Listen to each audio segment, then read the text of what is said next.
This is Snake. Can you hear me? Good. The mission is simple. Put your geek pants on and infiltrate Foxhound. If you need backup, contact Ken and Chris on their codec frequency. Ready? Snake out. You know what else I hate? I hate potholes. Right? I hate, like, I shouldn't say this because everybody hates potholes. Like, I don't want to make it like a declaration, like I'm the only one. Just me, solo pothole hater. That's me. Hello. Oh, you don't hate potholes? I love them. I drive straight into them whenever I see them. Yeah, like, you're literally across on the opposite side because you're like, no, I want to hit that. I don't want to miss that shit. Yeah. What I hate, though, is, like, right now, is an overabundance of potholes. Mm-hmm. Like, it's ridiculous. It's bad after every winter, but this winter is really bad. Yeah, and I feel like it's not like this winter was the worst winter we've had in, like, years. Mm-hmm. It just was worse than last year. Yeah. That's it. Yeah. Like, the year before, I think it was about the same. It feels worse because it's long. It's a long winter. Well, yeah, because we can't even shake it now. Frickin' May and it's still snowing. We can't even shake it. I'm so, like, unshook, I didn't even shave for this. Yeah? And normally I do. I it's like rare I like that the unshaven look, though. You gotta look good for the ladies. There's three or four ladies? Maybe three. Yeah. I think we're up to 70 now. Might be a guy in the mid of transition. You might have that going on. Or maybe just the dudes. Or just the dudes. You never know. You never know, and we don't discriminate or get rid of, like, anybody. Nobody is off limits. Don't discriminate, don't annihilate. Yeah, that's... There you go. I like that. Don't discriminate, don't annihilate. I gotta come up with more sayings so we can have a shirt line. That's true. That's true. We've actually slacked off on the shirts. We have. The shirts, sayings, and whatnot. So. I haven't done this in a while. This is going to be huge. I don't even remember what episode this is anymore. It's gotta be. Isn't it 40? I think. Didn't we work it out that this Are we in the 40s?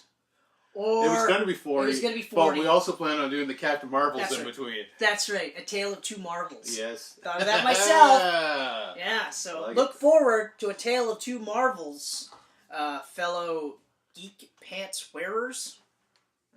No. Practice that one. Yeah. Let that one stew for a while. Yeah, because we gotta figure. Geek pantsers?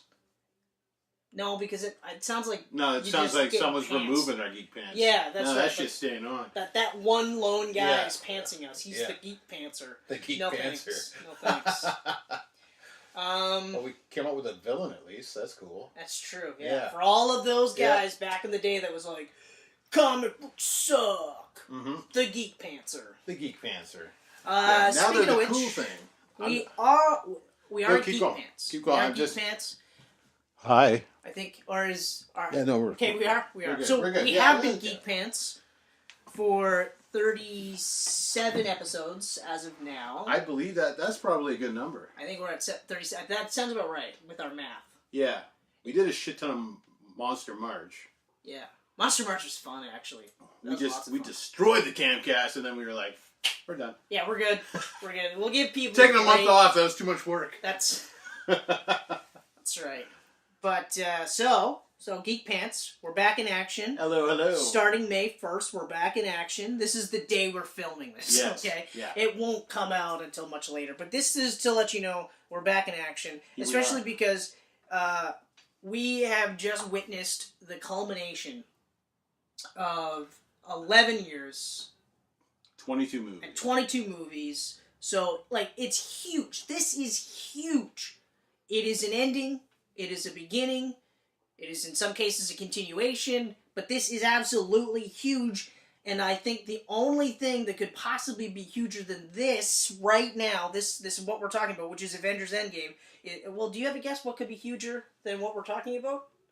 No. The spoilers! The spoilers are going to be huger than this. Whoa. Because there's nothing that we're going to say about Avengers Endgame that is not a spoiler. I was going to go with James Cameron's Rage. Fair enough. That's going to be pretty huge.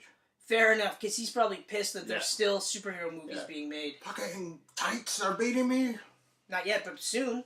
1.2 billion in 3 days. Look out, Avatar. Look out. Titanic? Yeah, well, Titanic will be sunk. Yeah, That's right. Because, like, there's all these I think little jumps. I think there's a good 300 million between Titanic and Avatar. Yeah, there's all these little jumps, and then it's... and then you get to the big club, which is, I think... What's in the 2 billion club? I think just Infinity War, The Force Awakens, Avatar, and Titanic. Pretty sure that's it. That's it. Pretty sure that's it. That is literally it for the 2 billion club. Yeah. But yeah, so the spoilers, there is nothing. Like, nothing at all that we talk about will not be a spoiler. So if you haven't seen the movie... What the hell are you waiting for? Don't watch. Exactly. Like, you shouldn't even be... here, a week from now, or whenever this comes out, approximately a week. I'm going to try to push it for a good 3 days. As soon as possible, but when you see this, if you haven't seen it yet, go out and see it, okay? Like, we're on YouTube. We're not going anywhere. Yeah. We're on Spotify. Yeah. No. SoundCloud. That's the other one. That's the S one. The S one. We're on SoundCloud. We're not going anywhere. We're on Facebook. We're not going anywhere. Maybe Spotify Instagram, one day. We're not going anywhere. Twitter. We're not going anywhere. iTunes. We're not going anywhere. Say Facebook? I said Facebook. I think you got them all then. I said Facebook. I said YouTube. I said, like, erroneously, good word, said Spotify. Yeah, but then I fixed it. And I you said fixed it. SoundCloud. You fixed it. I said Twitter, Yes. Instagram. So I think we're good. And iTunes. I also said that. That's it. So that would be it. The wonderful 6. Thank you. More importantly, but yeah, actually, the most important is if you don't want this to be spoiled for you, don't watch this because I'm going to spoil everything. Kenneth is going to spoil everything. I'm going to try my best not... Oh, who am I kidding? If Penny manages to get in here, she's going to spoil everything. Shit. Yeah. Okay? It may not be like Avengers Endgame, but it might be the mood. Because we might be somber, and then all of a sudden be like, oh, Penny! Oh! You look great with your haircut! By the way, I'm Ken, and that's Chris. I love that Penny got an introduction first. Sometimes it's just fitting that way. You might not even meet her in this episode. It's just one of those things where you have to watch every episode. Because one day... They forgot the shot of raspberry. You put a shot of raspberry in your coffee? All the time now. Really? Anytime I go to Tim Hortons? A shot of raspberry? Yeah, I go dark roast with 1 sugar, 1 milk. Yeah. Has to be milk, not cream, and a shot of raspberry. It was one of those where I did it on a whim, and ever since then I'm like, I don't even care. Delish. We're Canadian. We say raspberry, not raspberry. Really? Yeah. Who says raspberry? Who Have does you ever actually pronounced the berry as rasp? No, I've always said raspberry, but who says raspberry? Raspberry. Raspberry. Where have you heard that? Oh, I'm sure somewhere down south. We're Canadians. We talk funny. I'm just assuming that raspberry is going to sound funny to someone else. I feel like this was a rant that you realized quickly was going sideways. And you're like, somewhere in the south, I guess. Not up north, because no one lives up there. We talk funny. We don't talk funny. It's other people that hear us that think we talk funny. Right. Yeah. And they're talking funny. That's right.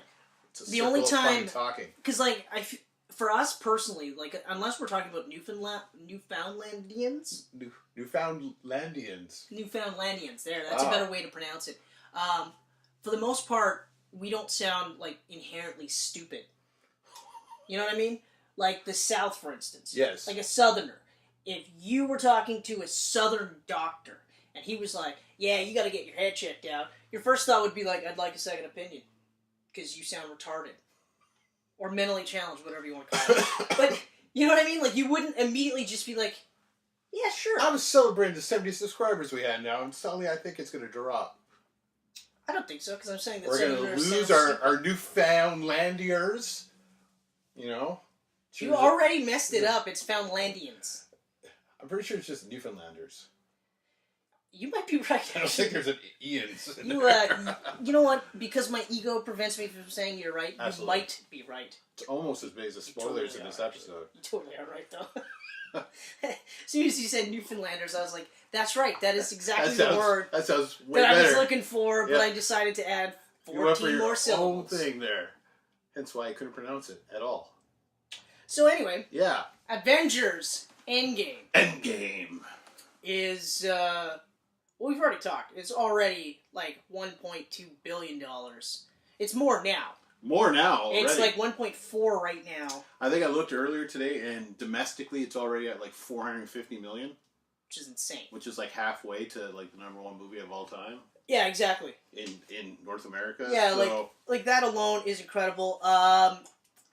The fact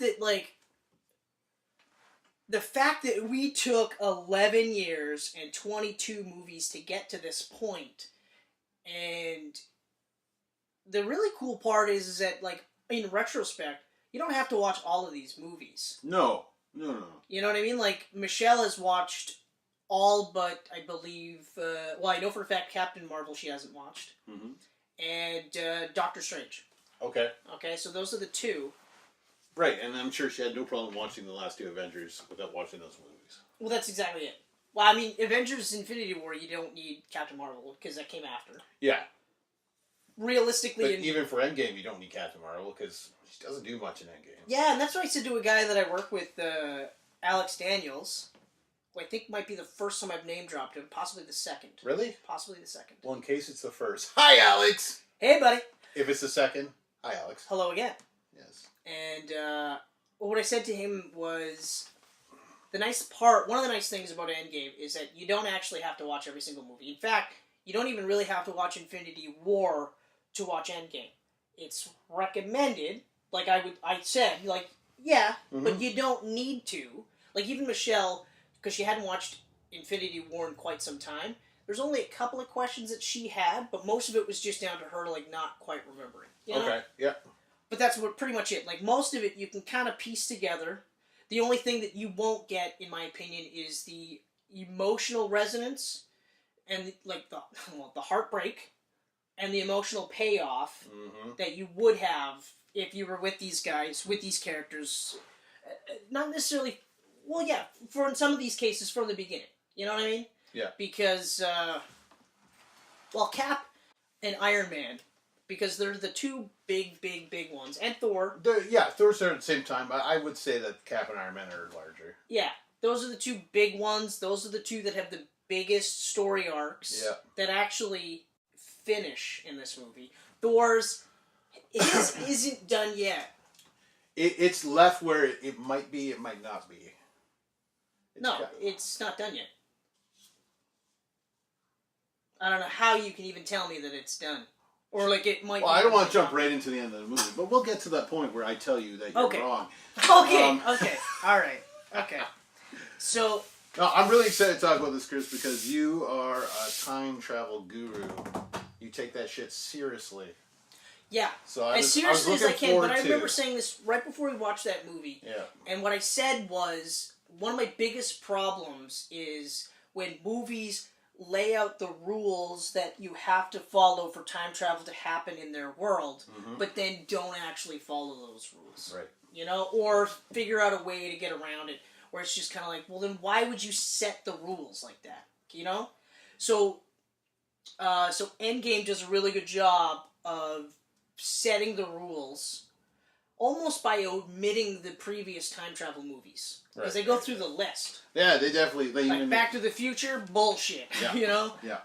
Bill and Ted. Bill and Ted, bullshit. Astronaut's Wife, I think they even said too, and I was like, oh, They dropped a lot. Bullshit. And they're all bullshit. Like, even the big one where they talk about, if you go back in the past, to change the... Like, if you go back and try to change the past to change the future...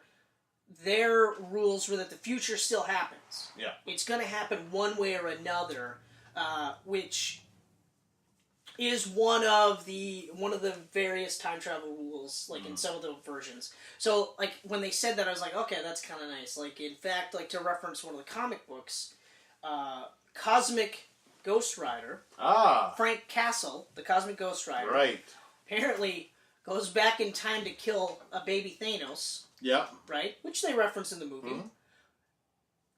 At the last second, decides, no, wait, I'm going to raise him. And he ends up becoming Punisher. Right? Still not a good guy by any means, but that's not necessarily Thanos, but he still becomes worse than he would have been had he been killed. Right? Or he kills more people regardless. So that kind of theory where you don't ultimately change the future... I was like, okay, alright, I see that. Like, so they can't go back in the past to fuck over Thanos. That's gonna happen. But what it is now to make sure that they can fix Like, bring back the people that are gone. Yeah. Which is a great premise for the movie, you know? Especially after they kill Thanos in the first 10 minutes of the fucking movie. 10, 15? 15, yeah, because it got a little bit. It's a decent length beginning with Tony and Nebula on the ship. That's right. Yes. And then Captain Marvel saves and you have him, that big, huge and man, like Tony being rail thin with that lisp that he had because he could barely speak properly because his it was just like he used that Captain America tech on him to make him look all lanky. Yeah, but like when he was on the ship, you don't really notice it until he gets off the ship, and then he's surrounded by all these like healthy people. Then you're like, oh, man. You are looking rough, dude. Oh, and like even that one scene where they have Tony about to hand Nebula some food, and she's literally like, "No, you eat it," and then he's just like, "Yeah, okay." And it's like, well, yeah, of course you should eat this shit, buddy. But yeah, so that's like, before I go any further, I want to say this, though, the trailers. I was anti-trailer towards, like, once we were leading up to it. Yeah. And after watching the movie, and I knew, like, because the Russos did this in Infinity War, where they changed things in the trailers, or they omit things in the trailers, but even then I was still just like, yeah, I don't really want to watch too many of these trailers, right?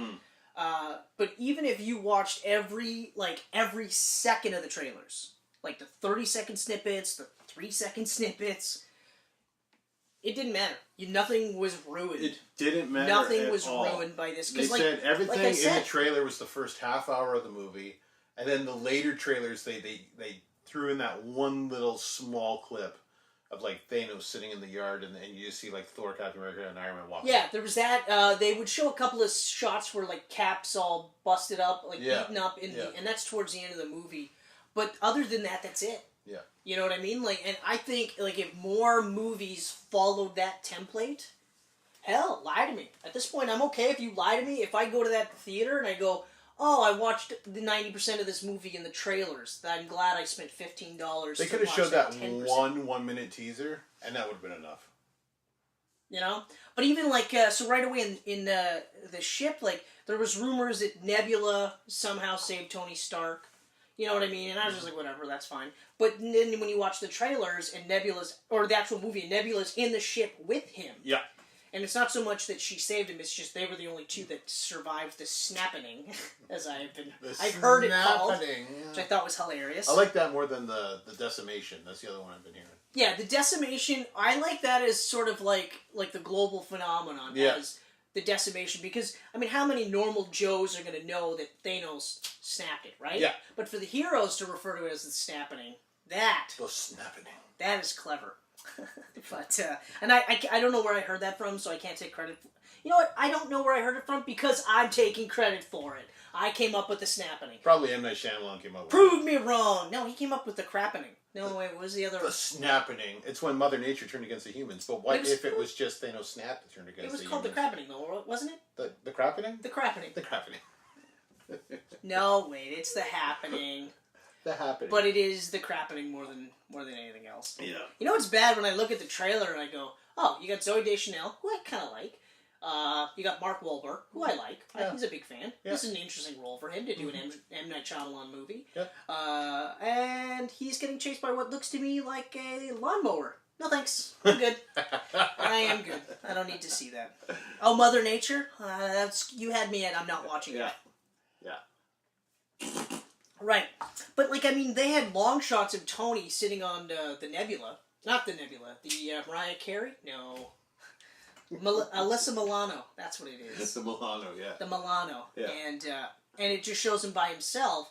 But when you watch the movie, that's him with Nebula just kind of hanging out. And I got a kick out of that football scene that they were doing. Yeah. I was like, man, that's hilarious. Especially because she's literally like, oof, oof. And they're just like, was that fun? Did you have fun? Yes. I was like, yeah, that's awesome. That's so great. Nebula was amazing in this. Nebula is like one of my favorite characters in the Guardians movies because, like, you feel for her in Guardians 1 because all she wants to do is want her father, Thanos, to be, or Thanos as they pronounce it. Thanos. To be like, yeah, you're a great daughter. High five. Instead, he just beats her fucking rips her apart, Yeah. doesn't give two fucks for her, his own flesh and blood, but Gamora's the one that he's like, you're my favorite. Mm-hmm. You. Green skin and everything, you're my favorite. I love you so much I killed your mom and half your planet just to get you. That's pretty sweet. You know, but the one I actually fathered with my genes. Yeah. Yeah. I'll rip her apart, make her half robotic. Yeah, exactly. Yeah. Or even put her in a position where she starts upgrading herself because she wants to just be better, right? But then in Guardians 2, and you know, you call it where you're just like, oh, spoilers for Guardians 2, it's an amazing movie. So eventually Gamora and Nebula just kind of get, like, they become sisters and friends, and I was like, man, that's so great. Like, I'm really glad that they took that route with her as opposed to the comics route. Because even, like, they were calling for Nebula to get the gauntlet, too. Just like she did in Infinity Gauntlet. And I'm glad that she didn't at all. Because even I said it. At one point I was like, she's going to take the gauntlet. But I'm glad that they didn't, especially because at one point you end up having, and this is jumping ahead a bit, but you end up having two Nebulas. Mm-hmm. And I really liked that because now you had Nebula from two sides of the same coin. And I was just, you see how good she is now. And it was just great. And she's a great actress for one. Mm-hmm. Karen Gillan? Is it pronounced Karen? Karen. Oh, Scottish. So it's Scottish. Yeah. But she's great. She's gorgeous. I believe you could say that she is. Well, you did say, but I believe in general you 100%. Could. Except, oh man, like even bald-headed, painted purple and blue with cybernetic implants. I'm more into the not with that. Yeah, but you wouldn't say no. I mean, if I was like Quill on a ship surrounded by aliens, it'd probably be a totally normal thing. No, even if you were Kenneth. Wait a minute, are we talking about Karen actually just in her makeup and stuff, or are we talking about Nebula? Because that's a difference. Is it though? It is. How so? It is because it's just Karen. I can rub that shit off, and it's good. No, I still think that you would do. You think I would hook up with? I probably would. I don't know. I have a wife. I would. In an alternate reality caused by a quantum realm jump. Check this out. I would. Now. Michelle doesn't watch these, does she? I would not. Does she watch these? I would. Yeah. Would not. Okay. There we go. I would go Wasp first if we're going to play this game. It's Evangeline Lilly. Oh, really? Yes. Actually, to be honest, to be flat out honest, I would do Peggy Carter. Oh. Yeah. Good choice. Yeah, I like, and I'm a sucker for Scarlett Johansson. We're just dirty asshole guys talking about a movie. Especially like all the girls. It's not even like we would take them out on a nice date. It would just be like I would subject them to my sexual prowess. You know what I mean? I would take Peggy Carter. Well, I would take Haley Atwell out on a date. Nailed it. And I would do that too. Because I'm a dirtbag. Woohoo! And that's been our episode of Endgame Camcast. But all jokes aside, so I love Nebula in this movie. I absolutely really love Nebula in this movie. Like, more so, and I'm glad that it... Because like I was saying, like, this is a progression, so her story isn't quite finished yet. No. Which I like, because... And I'm also glad that, like with the Guardians stuff, that she became a bigger character and more accepted. Like, while at the end of Guardians 2, you're like, she's a Guardian. Mm-hmm. That is awesome, you know? Excuse me. But her and Tony worked really well together. And I've been, like, watching a ton of internet or YouTube videos on the Marvel Universe lately. Yeah, me too. And I gotta say, like... There's a lot of people not liking Endgame. There are things that I'm not, like... Overall, this is an absolutely perfect comic book movie. Yeah. As long as you don't think about it too much. Right, and the thing is, I watched it twice, and I've had time to think about it. And I'm starting to find little things. I watched it little things that bug me. Immediately after when we left the theater, I started to think about it. Yeah. And I started to go, okay, but you know, you do this with the thread, and all of a sudden you're like, ah, yeah, okay. And then I watched it halfway through since on a fairly decent cam copy. Oh, okay. Audio is actually pretty good on this. Nice. There's only so far like one particular scene that's blocked out because the dude was obviously hiding what he was doing. But the sound stayed through. But anyway, and it's the same thing. It's the same thing where you just kind of go like, you know? And, yeah. But having said that, it still doesn't detract from the fact that this is a perfect comic book movie, because even when I was watching this, at the end of this movie the first time around, it felt like that big, huge blockbuster, like, double-sized last issue of that big, huge cross company, the multi-covered, whatever the fuck you want to call it, the cross-company crossover. That's what I'm looking for. Crossover is the word I'm looking for. Crossover. Like Infinity War, or Infinity Gauntlet, or Civil War, where, like, it an event ends, series, yeah. Yes, that's it. An event book where it ends in a way that is an ending for some of these characters, a new beginning for some of these characters, a return to the status quo for some of these characters. You know what I mean? So you could really take the screenplay and break it into a miniseries. 100%. Like, double-sized first issue, easily them killing Thanos, the first version. Yep. Last issue, easily the big battle at the end. Like, it's easily... Exactly. Like, and the story break is 100%. But like, not like a 12-issue Bendis version. No. Like a 6-7 issue. Not like his Age of Ultron. Yeah. Where, like, 8 issues. You're like... It just keeps going. Can you guys stop talking? They're at issue 5 of 7. They're like, good news, everyone. We've added another issue. Oh, awesome. Is there going to be more talking? Or is it going to be more fighting? Or is it more time travel? Because Age of Ultron was big on time travel. I miss Mark Millar. The Civil War, now that's an event series done right. That is an event series done right. And I have yet to see one since then that I feel has been done just as well. Civil War 2 didn't even need to happen. Yeah, well, that was Bendis again. But that didn't even need to happen. But anyway, before we get on that tangent... Not at all. That's very forgetful. Before we get on to that tangent, so Tony Stark is now back on Earth. Yes. You know, and like... Saved by Captain Marvel. Saved by Captain Marvel, and I like a lot of people were just like it was too quick or something like that. Like, it was just kind of out of nowhere. But I was like, yeah, but I mean, it makes sense that Captain Marvel would be the one to save him, because who else could do it? I read a lot of complaints online saying that it should have been Thor.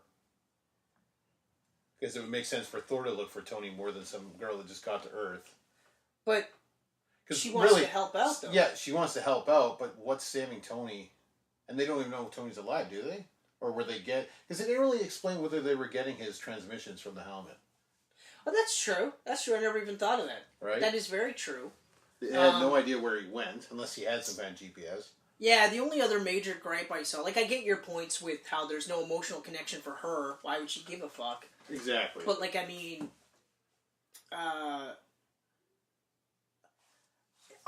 it was almost one of those things where, like, the way they played it out, where it was one of those where it felt like, to me, she wasn't even looking for him.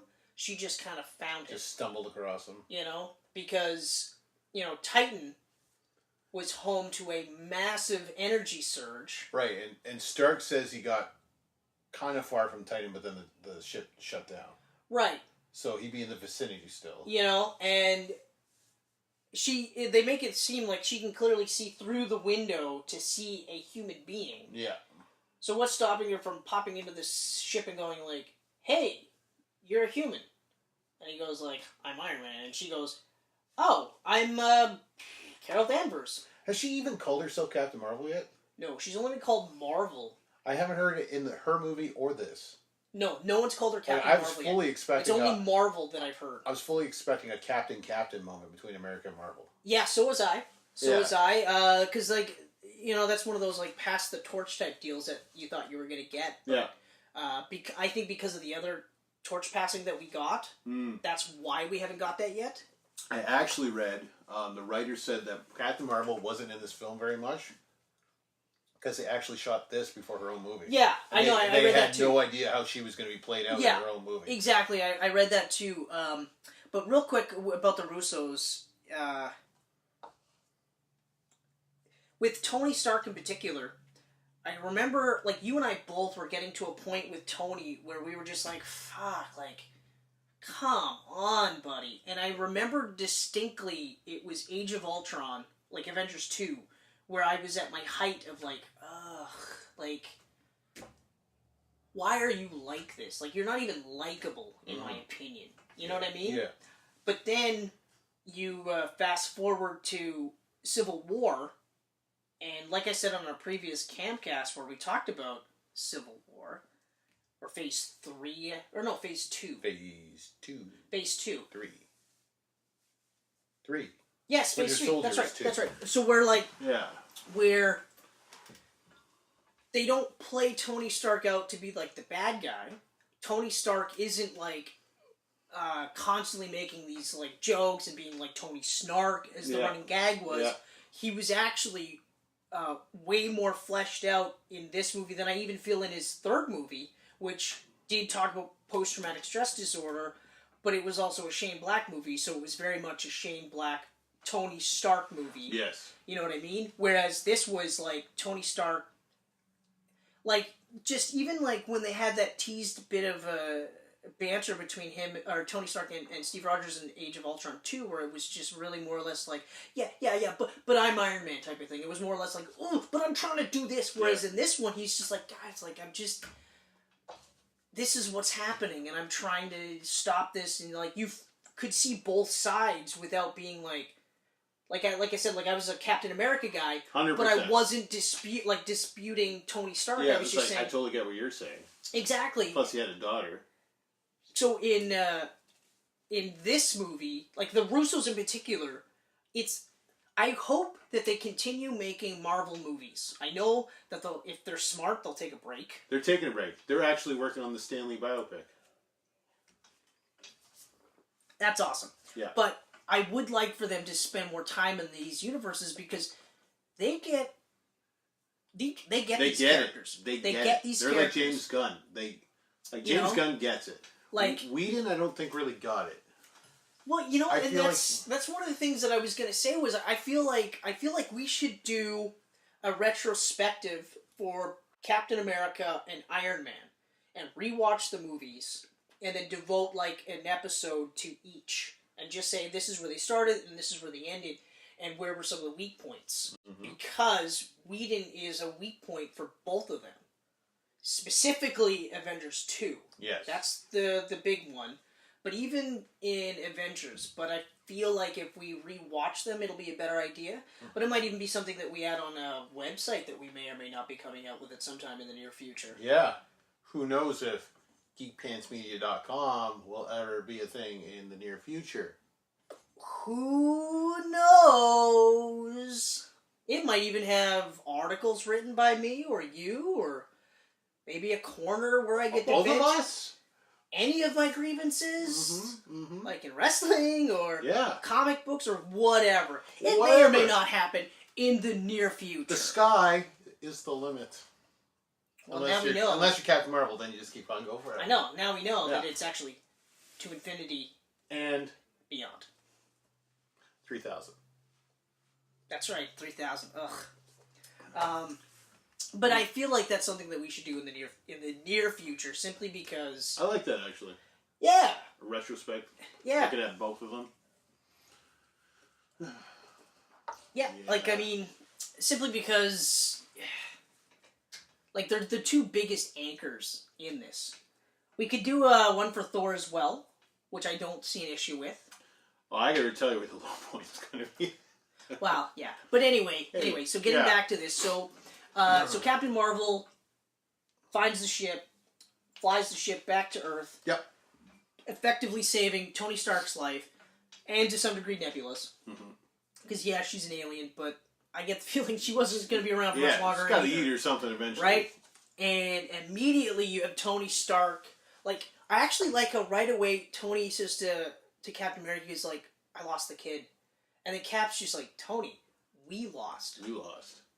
And You know, like, and I remember, I go back to Homecoming, where you're like, it's an Iron Man movie. And I maintain that there should have been at least some sort of Ben Parker in this. Okay, I maintain that.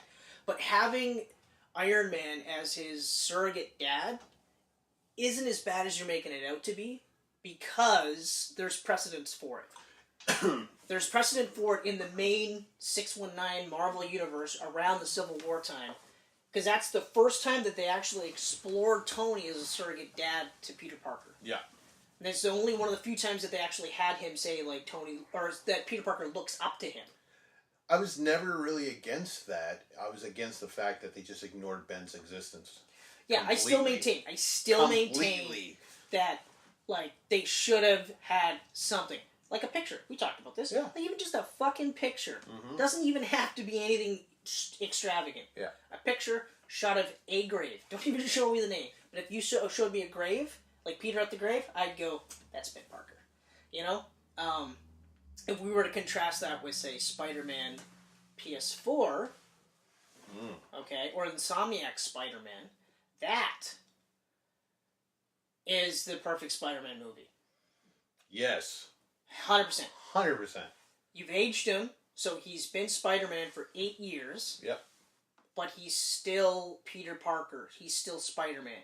He's in the first 2 minutes of the game, you've got Peter Parker in his apartment looking at bills, hearing the police scanner.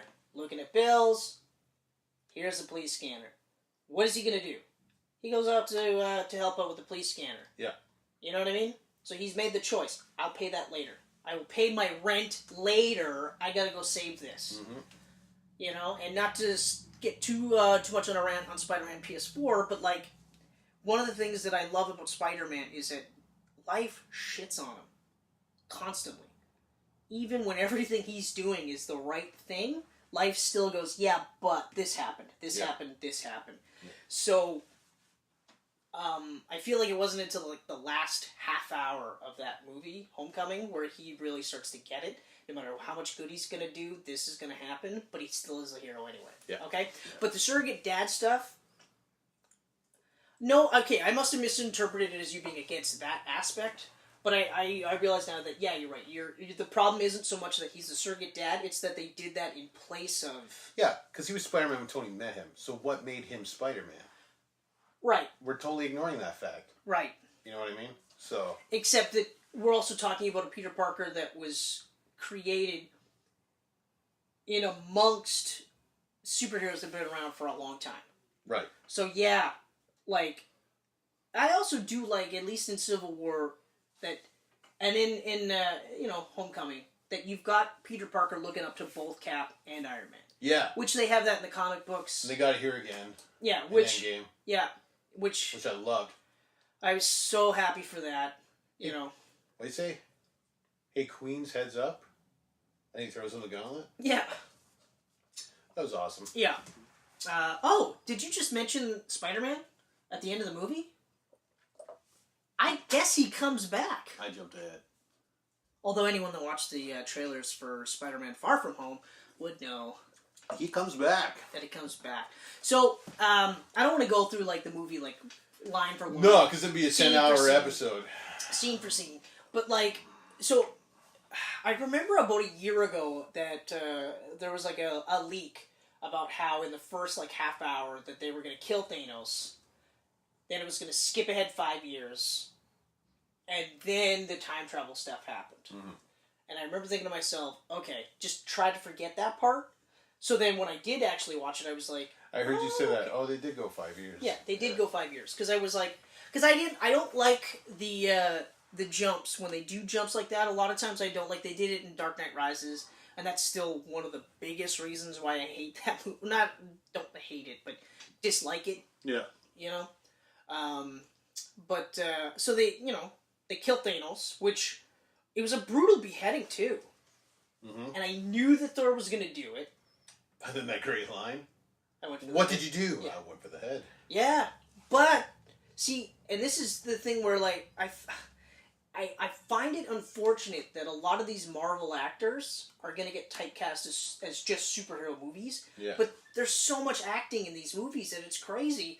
Thor goes for the head, says that line, but he's not like, fuck yeah. He's like broken. He's broken. Like, and this was the thing that was no supposed way I can to bring back anyone. This was the thing that was supposed to make everything okay. Yeah. You know, killing Thanos was supposed to be like, okay, yeah, I didn't then. But now it's okay, and it's still not okay. Mm-hmm. You know, or even the fact that like Tony is basically, if he could, he'd have physically slapped Steve Rogers. You know what I mean? Like, he's just like, we should have done this together. Like, you said all these things, and none of it. And he's essentially saying, go fuck yourselves. You know, I'm done with this. I'm not helping any one of you, right? So I was like, okay, like holy fuck, like this is. He was upset. It's understandable. To a degree. He did have the phone that Captain gave to him and said, call me when you need me. That's right. And he didn't and call Bruce the phone. had to call him. Yeah. You know? So, Speaking of Bruce, Smart Hulk, the professor. Yeah. You know what I didn't like? When he was a fucking douchey guy at the restaurant. Yeah. Yeah, like... Jab. The dab, I was like, what? Hulk dab. Like, if it would be one thing if he was just like he's saying, like, listen to your mom, you know, she knows best, that kind of stuff. Yeah. But he was, like, trying to live the life like a celebrity, which, that was the only time in the whole movie that I was like, that's out of character for him. Because you never got any sense of any of the movies, even in that... Ruffalo's always been kind of goofy right from the start, though. Like, he's not the Banner I'm used to. Like, I'm reading Immortal Hulk right now. That's the Banner that I think of. How is that? Fucking amazing. Yeah, that's all I've been hearing. Easily the best Marvel book on the stands right now. Really? It's straight up horror, man. That's the thing that really stuck for me. I was like, whoa, I don't know. Like, that's why I've held off those, because I wasn't sure how I wanted to. Joe Bennett is doing the art. I've seen it. His art is amazing. And him and Al Ewing, the writer, they love John Carpenter's The Thing. So their thing is like, when he's transforming, it's straight up horror John Carpenter style. I mean... And it's gruesome, man. It's gruesome. That's one thing. The teeth and everything, Joe they show it all. Bennett, of all people. Yeah. You would never... Like, I've seen his stuff now, and I'm like, I would never have thought this was coming out of him. Yeah. You know, Joe Bennett was the... I'm not even sure... I just don't remember anything other than that going like, this is totally out of his wheelhouse. I gotta show you something. I'll put it up here on the screen so everyone else can see it too. But anyway, so the dab, the douchey Hulk part, I thought was like... The thing that was, though, is that you never see it again. No, he kind of... It's that one little stint, and then it's just right back to the normal Hulk that we're used to for the last, like... Yeah. You know, 6 movies? Avengers 1, 2, 3, Thor. No. Immortal. Or Incredible Hulk. Oh, yeah, that's so 6, yeah. I guess you kind of count that still. Yeah, well, no, it counts. It does count. Okay, check this out. This is Joe Bennett's variant cover for Immortal Hulk number 16. Oh, that's gross. That is... But that's fucking incredible. Yeah. Like, Jesus Christ. Yeah. It's awesome. Yeah, so... So yeah, Professor Hulk, I thought it was funny. I laughed at a couple parts in that scene, like where Anne was like, "Want to take a picture of me?" That part was hilarious. Funny. And but that was... They're like, no, they're shaking. No, take a picture with him. Yeah, I know. And he's that just like, look, funny. Take the goddamn phone. I was like, that's hilarious. That was really good. I don't like. What was he thinking though? But see, like, so Scott Lang, Paul Rudd, Ant-Man. Before the Professor Hulk, we get the whole Ant-Man coming back. That was awesome. A rat fucking just out of fluke. Yeah, pushes the return button. Brings him back. But, like, I was talking about how, like, a lot of this stuff is, if you don't know the characters, if you don't have some sort of attachment to these characters, the emotional beats might not hit as hard. I will say, like, with Black Widow, if you're not familiar with that character, then it won't hit as hard. But Scott Lang, when he's searching the tabs for his family, for his daughter, his daughter primarily. Yeah. I don't care who you are. You could never watch a superhero movie your entire life, okay? But you know what that feels like to be looking for someone's name and hoping they're not on there. That was some of my favorite Paul Rudd acting. Was that one whole segment of him just like walking down the streets, He- asking well, that little boy, what he's happened always here? been my favorite. He's been Yeah. always even since He's Clueless, such a he's good been actor. one of my favorites. But this is where you're like, no. He's not just the kind of quirky, funny guy. This guy's an actor. Yeah. Like, this is a guy that can actually act and make you forget that he's Paul Rudd. Mm-hmm. And that was one of those scenes where he's just like, no. And then when he hits on his name, and he's just like, wait, what the fuck? Yeah.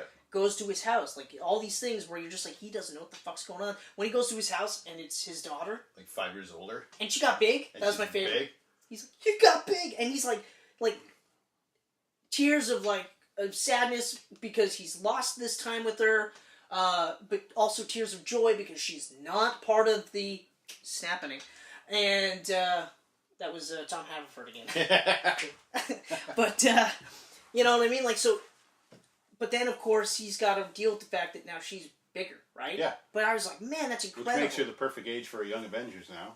Yeah, exactly. Yeah. Especially with the Russo daughter. Mm-hmm. That's Barton's kid. Yeah, but she's not Kate Bishop, so I wonder if they're going to go with his daughter or an actual Kate Bishop. I think they're gonna go with his daughter. Yeah? Why not, right?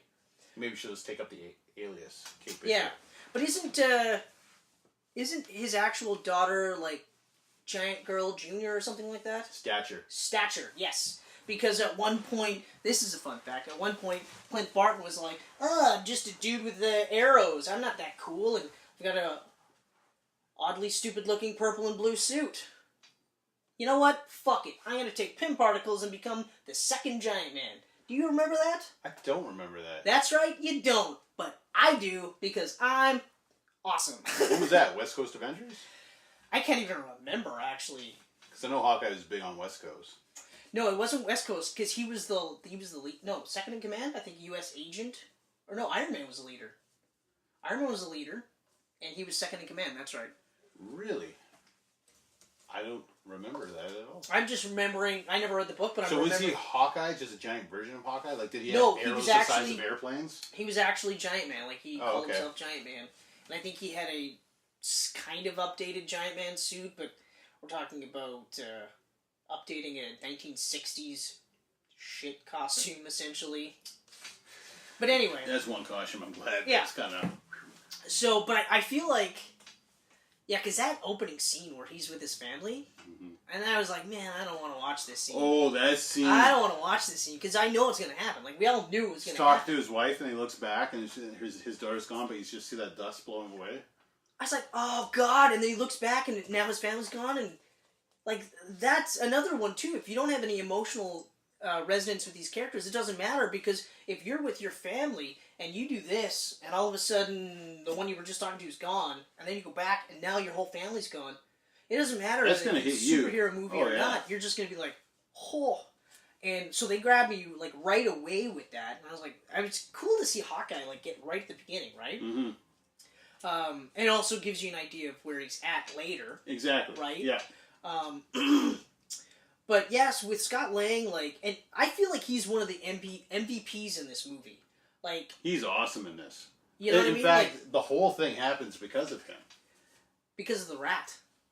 Because of the rat. But also because he was the first one that goes, no. He doesn't know what he's talking about, but he gives them the idea. Yeah, he's this like, can no. be done. Look, in the quantum realm, I was there for 5 minutes, Yeah. and I was gone for 5+ years, Mhm. right? Or no, 5 years, because he was in the quantum realm right when the snapping happened. Yes. Yeah. Yeah, because she was supposed to pull him out, that's right. Right. So you don't really need to watch Ant-Man and the Wasp to watch this, but you should watch that after credit shot.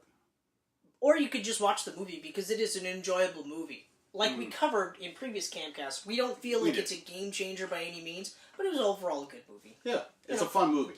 Yes. It's just not at the high standards of things like Winter Soldier and these Avenger movies. Right. And also not from the previous Ant-Man. Yeah. Because Ant-Man was definitely a heist flick. Mm-hmm. This one was more of the same, but it was kind of I kind of wish you weren't more of the same. Yeah. You know? Yeah. Captain America. First Avenger, period piece, war movie, okay. Winter Soldier, sci-fi, or no, espionage, thriller, conspiracy movie with superheroes. Mm-hmm. Civil War, a fight between two best friends, and superheroes. Yeah. So All very different, all very awesome. Yeah, exactly. But again, this is another example where I feel like the Russos could pretty much direct any movie, and I'll watch it. Like, if suddenly they were saying, hey, you know what movie we're going to do next? Superman. I'd be like, I'm going to buy an entire row of tickets, because there's no way they're going to fuck this up. No. Because they're going to get it. They're going to not go, yeah, he's really powerful, so there's really no weakness to him, so let's introduce another superpowered bad guy and have them destroy Metropolis. They're going to go, no, his weakness is his love for humanity, and that's how we're going to hurt him. We're going to put him against somebody who's got the world, at stake. Mm-hmm. That's how we're going to hurt him. And then I'm going to go, oh, you guys. You guys got this. Even with Brightburn in James Gunn's depiction of Brightburn, James Gunn has a better handle on Superman. And I can tell this because he's writing what seems to me like the perfect anti-Superman movie. How do you make that movie? By understanding the character. Mm-hmm. Mark Waid in Irredeemable. Same thing. Yep. How do you make a really, really terrible, horrible Superman? By understanding Superman. Mm-hmm. Straczynski with Supreme Power. Same thing. Yep. Not so much with his Earth 1 Superman, which I liked. I liked it. I do like it. I liked it, and I actually would. It's a very different take. That's all. I would have liked if that was more of the basis for Man of Steel, because there was heavy elements from it. Yeah. But they went with a different character, like a bad guy type of thing. The second one was okay, right? Anyway, without getting on a tangent, their depiction of Ant-Man, or Scott Lang in particular, was great. Yep. Because he was played just enough for laughs to keep people kind of chuckling, but you never thought of him as a joke. No. He wasn't really joking too much. Like, he was in situations that were funny, but never really joking himself. Like when his all the shit blew out of his taco when the ship came down. Yeah. That's just one of the... And then War Machine comes crashing down, his taco's gone. Well, like the part where Nebula says, heads up, there's a weirdo. A weirdo. On Adventures only. Yeah, and then... And War Machine gave him like the little ball bust thing, and I was like, hey man, fuck you. Hey, normal sized man. Yeah, hey, normal sized man, and I was just like, yeah, okay, you're really nothing without that suit. Yeah. Like, literally nothing without that suit, okay? And then Professor Hulk gave him a taco. Two of them, actually. Two of them. He got two. He got nice. Two in return, yeah. I thought that was kind of nice. But yeah, so like, because even in, like, obviously in Ant-Man, he's a joke, because, Wanda's got all the training. Is it Wanda or Janet? Hope. Why do I keep saying Janet? Janet's her mom. And Wanda is what she's called in the comic books. A daughter? It's not Hope. They have a daughter in the comics? No, wait, no. She's Janet. That's right. Because it's Hank Wanda Pym, and Scarlet Witch. It's Janet and Hank Pym in the comic books. Yeah. And then it's Scott Lang because he just... I don't think they even had a daughter in the comics. I don't think so either. They may now. They might, yeah, probably. They might have now. But anyway, so with Hope, because she was training for this, right? Mm-hmm. And she obviously hates that he's picked for this. So he's played like a joke there. He's played a little bit like a joke in the sequel, which I noticed. And I think that's part of the things where I'm just like, yeah, but if you've already were the first one, established that you could be Ant-Man, was also in Civil War. Yeah. Wouldn't people start taking you a little bit more seriously at the very least? But in this movie, very much so. Like, yeah, Tony is shitting all over him. But it's more or less he's shitting on the idea. Mm-hmm. And we find out why he's doing this because, he's got a kid now. Yeah. He's got baby Morgan, which is a great name. Yeah. Calls attention to his uncle Morgan Stark. Obscure comic book reference from the 70s, I think, or the 80s. I think it's the 80s, from judging from the art that I've seen. She was adorable. She was absolutely adorable, and this is where it was telegraphed, because, like, I had been mentally prepared for Cap's death since before Civil War. Okay? Obviously, because of Civil War, because of that name, you think that it's got ties to the actual book, and in some degrees it does. Yeah. But in this case, so now you're going, okay, so Cap dies at the end, right? They don't do that. Okay, so then you think, well, one of them's going to die at the end of Infinity War, right? But in retrospect, I realize, especially after seeing Endgame, like, it would have made no sense for one of them to die in Infinity or War. any of them to die in Infinity War. So it had to be the original team doing whatever they could with some new guys, but ultimately the original team saving the world so that the new blood can take over, right? Like, in retrospect, it's one of those, like, I don't know how I thought, like, Iron Man was going to die in Infinity War, Cap was going to die in Endgame, right? Like, think about it. It seems silly to think that now, right? But yeah, so he's, you know, he's settled down with Pepper. They're all essentially living off the grid, I guess. Nice to look at. Well, he's Nice got to the look at. money and... Yeah. And I remember thinking to myself, like, man, that's gotta be weird for this techie to live in such a low-key place until you see his fucking... Yeah. Oh, yeah. I don't know what I was thinking. But of course he would have, like, the holographic thing. Yeah. But so, like, immediately he's just like, no, it's not, I'm not gonna do anything. Like, honestly, there's nothing I can do because I got all this. And your plan is stupid, right?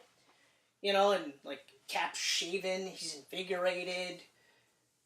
Wanda, or not, Black Widow. You know, they're all just kind of doing their own thing to protect the world within the 5 years. By the way, I loved where Black Widow was at the 5 years later. Ended up being, like, the leader. She was the only Avenger left, and she was taking over everything, watching the world. She was the leader. Yeah. And she was dispatching others. Yeah. You know, I like... really, really loved that. And I hope that her solo film, which is obviously going to be a prequel. Yeah. I would like it to touch on that 5 years of her running the Avengers. I would hope so. I think going all the way back to her starting would be too, I don't know, too obvious, I guess. Well, that, and I mean, like, it can't be too far back because Scarlett Johansson is, while aging gracefully... Yeah. Unless they do that super crazy de-aging CGI tech that they're employing now. I mean, they could. They did for Samuel L. Jackson throughout the entirety of Captain Marvel. And Coulson. And Coulson, yeah. You know, but that tech is crazy now.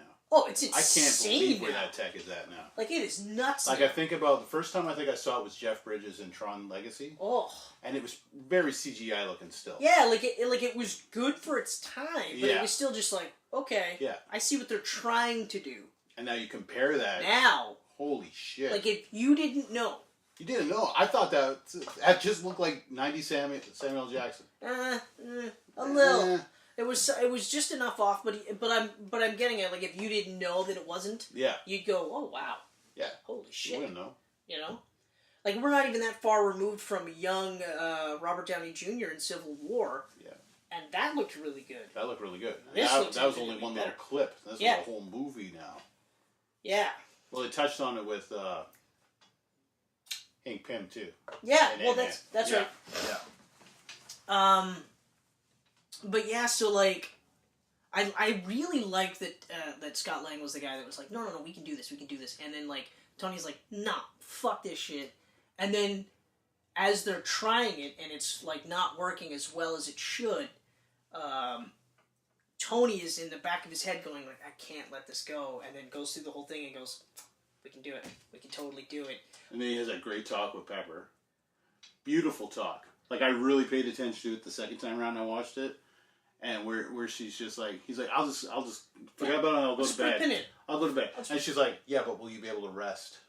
And then the end of the movie, she says that again. You can rest. When I caught that, with that the second time, my heart just like I did the same thing when I watched it again because I was just like, and I wasn't that far removed from the first viewing, and I was just like, because at first when I was watching it, I was like, yeah, but she knows him. And she's saying that. She's like, yeah, but I know you. Yeah. You can't. It's going to bother you. Just do it. You know? And I really get a kick out of the whole, like, the Russos making Tony Stark like this reluctant hero is way better than Whedon's version of Tony Stark. Like, his Tony Stark is untouchable. Mm-hmm. Like, he doesn't get his ass kicked. You know, he doesn't ever get beat. You never get a sense that he could lose. The only time you think about, if you really think about it, the only time you think that he could lose is when he's firing the missile in Avengers. Right, exactly. Right? Yeah. And that's the only time that you're like, oh, wow. But in Avengers 2, Snark is dialed up. Even though he's literally, he and Banner have created Ultron, he's, like, laughing, like, yeah. And Thor's just like, what the fuck is so funny? you know, and he's like, right? But as soon as the Russos get him, he's a reluctant hero for one. He's a smart ass, but he's a good guy. Like, he would, like, you would go, yeah, he'll bust your nuts a little bit, but he's a good guy, you know? Yeah. You don't get that vibe from the first two Avengers movies. For the most part, you're like, this guy's a prick. You know, and especially because, like, he started Iron Man as a prick. Yeah. Still a nice guy, but he was more prick than anything. It wasn't until afterwards, the stuff that made him become Iron Man, that he was like, you're like, okay, all right. So he's still going to be Tony, but he's a good guy. He's a better guy now. Mm-hmm. But anyway, so, but yeah, in every one of the movies that Russo's in, none of the heroes come out unscathed. Like, Captain America isn't untouchable. You know, he gets his ass handed to him. Oh, yeah. You know what I mean? All of them. Iron Man, same thing. So, where was I going with this? Oh, the reluctant hero thing. Like, I love that that's a character trait that they have in the movies now, where deep down at the end of the day, he's gonna do the right thing, even if he's like saying, no, I don't want to. But Pepper or even like Happy are the kind of people that be like, yeah, but, and he'll go, okay, all right.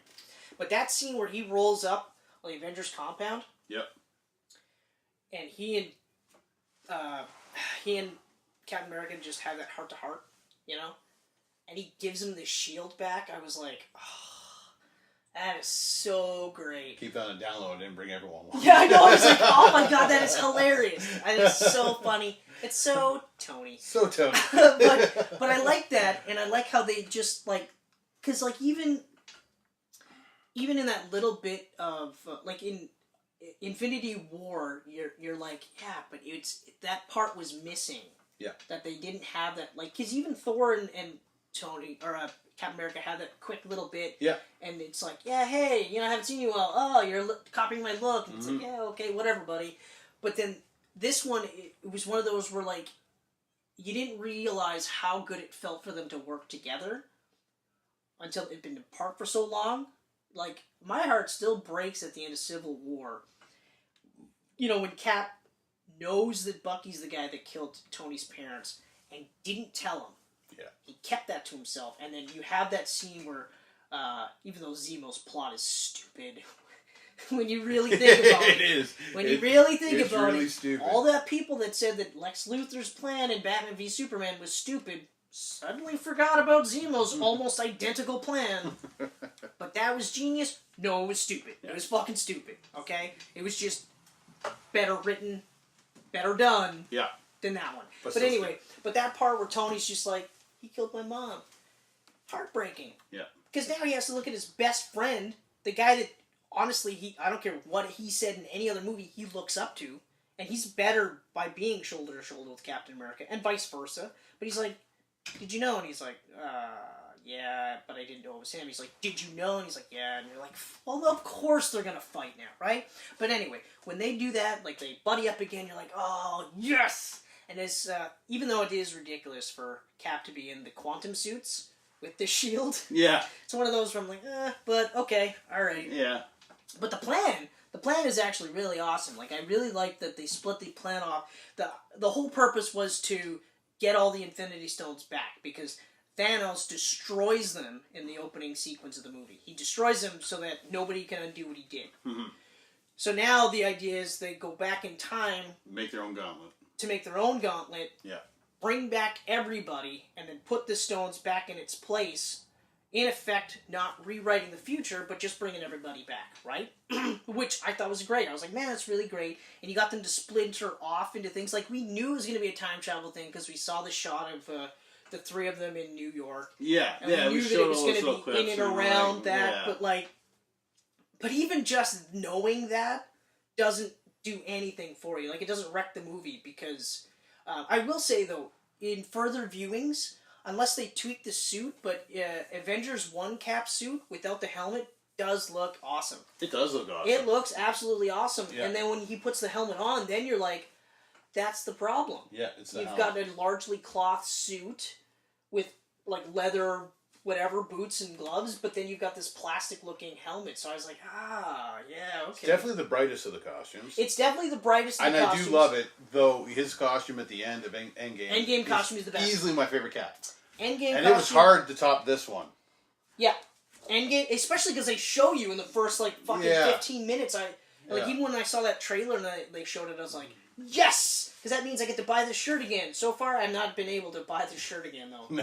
It's perennially sold out, so... Fingers crossed. Here's I'm hoping. But, if they have a shirt just like this with the new one, I'll buy it. Yeah. Oh, I love that new suit. Just like...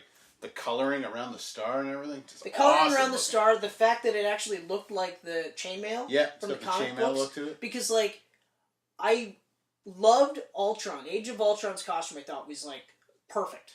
Okay? Civil War's was a little bit darker blue, but they didn't have any white here.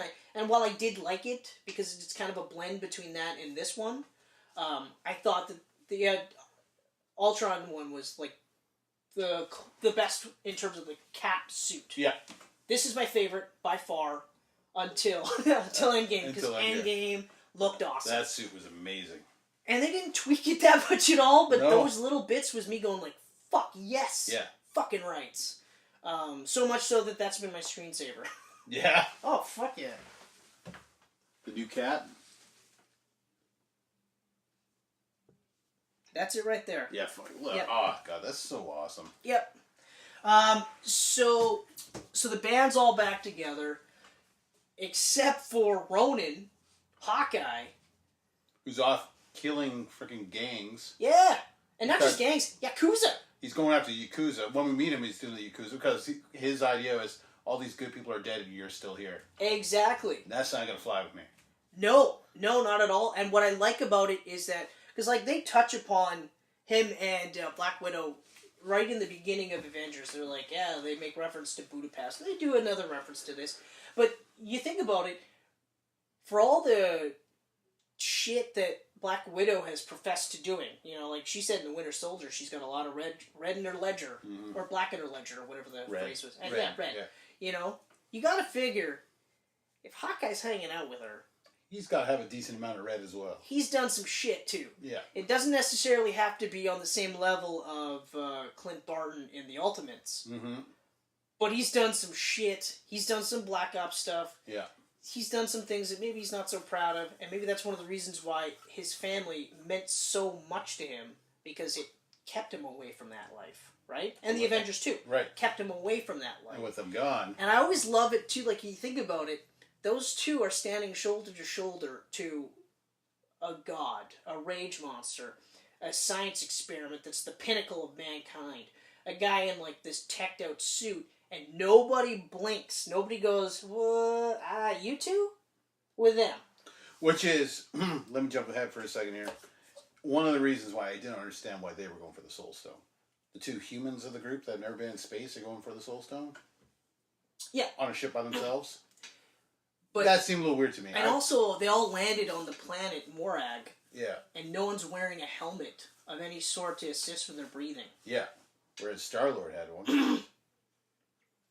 Not all the way through. Not all the way through. But you could argue that the implant that does his helmet can help with the breathing of some sort. You could make that argument.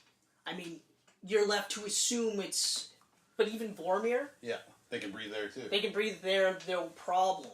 And they don't do any explanations. And just so we're clear... So these are some of the little things. This is where like it actually hit hard, okay? Because the second that they start talking about bringing everybody back was the second that I went, they're probably going to kill off...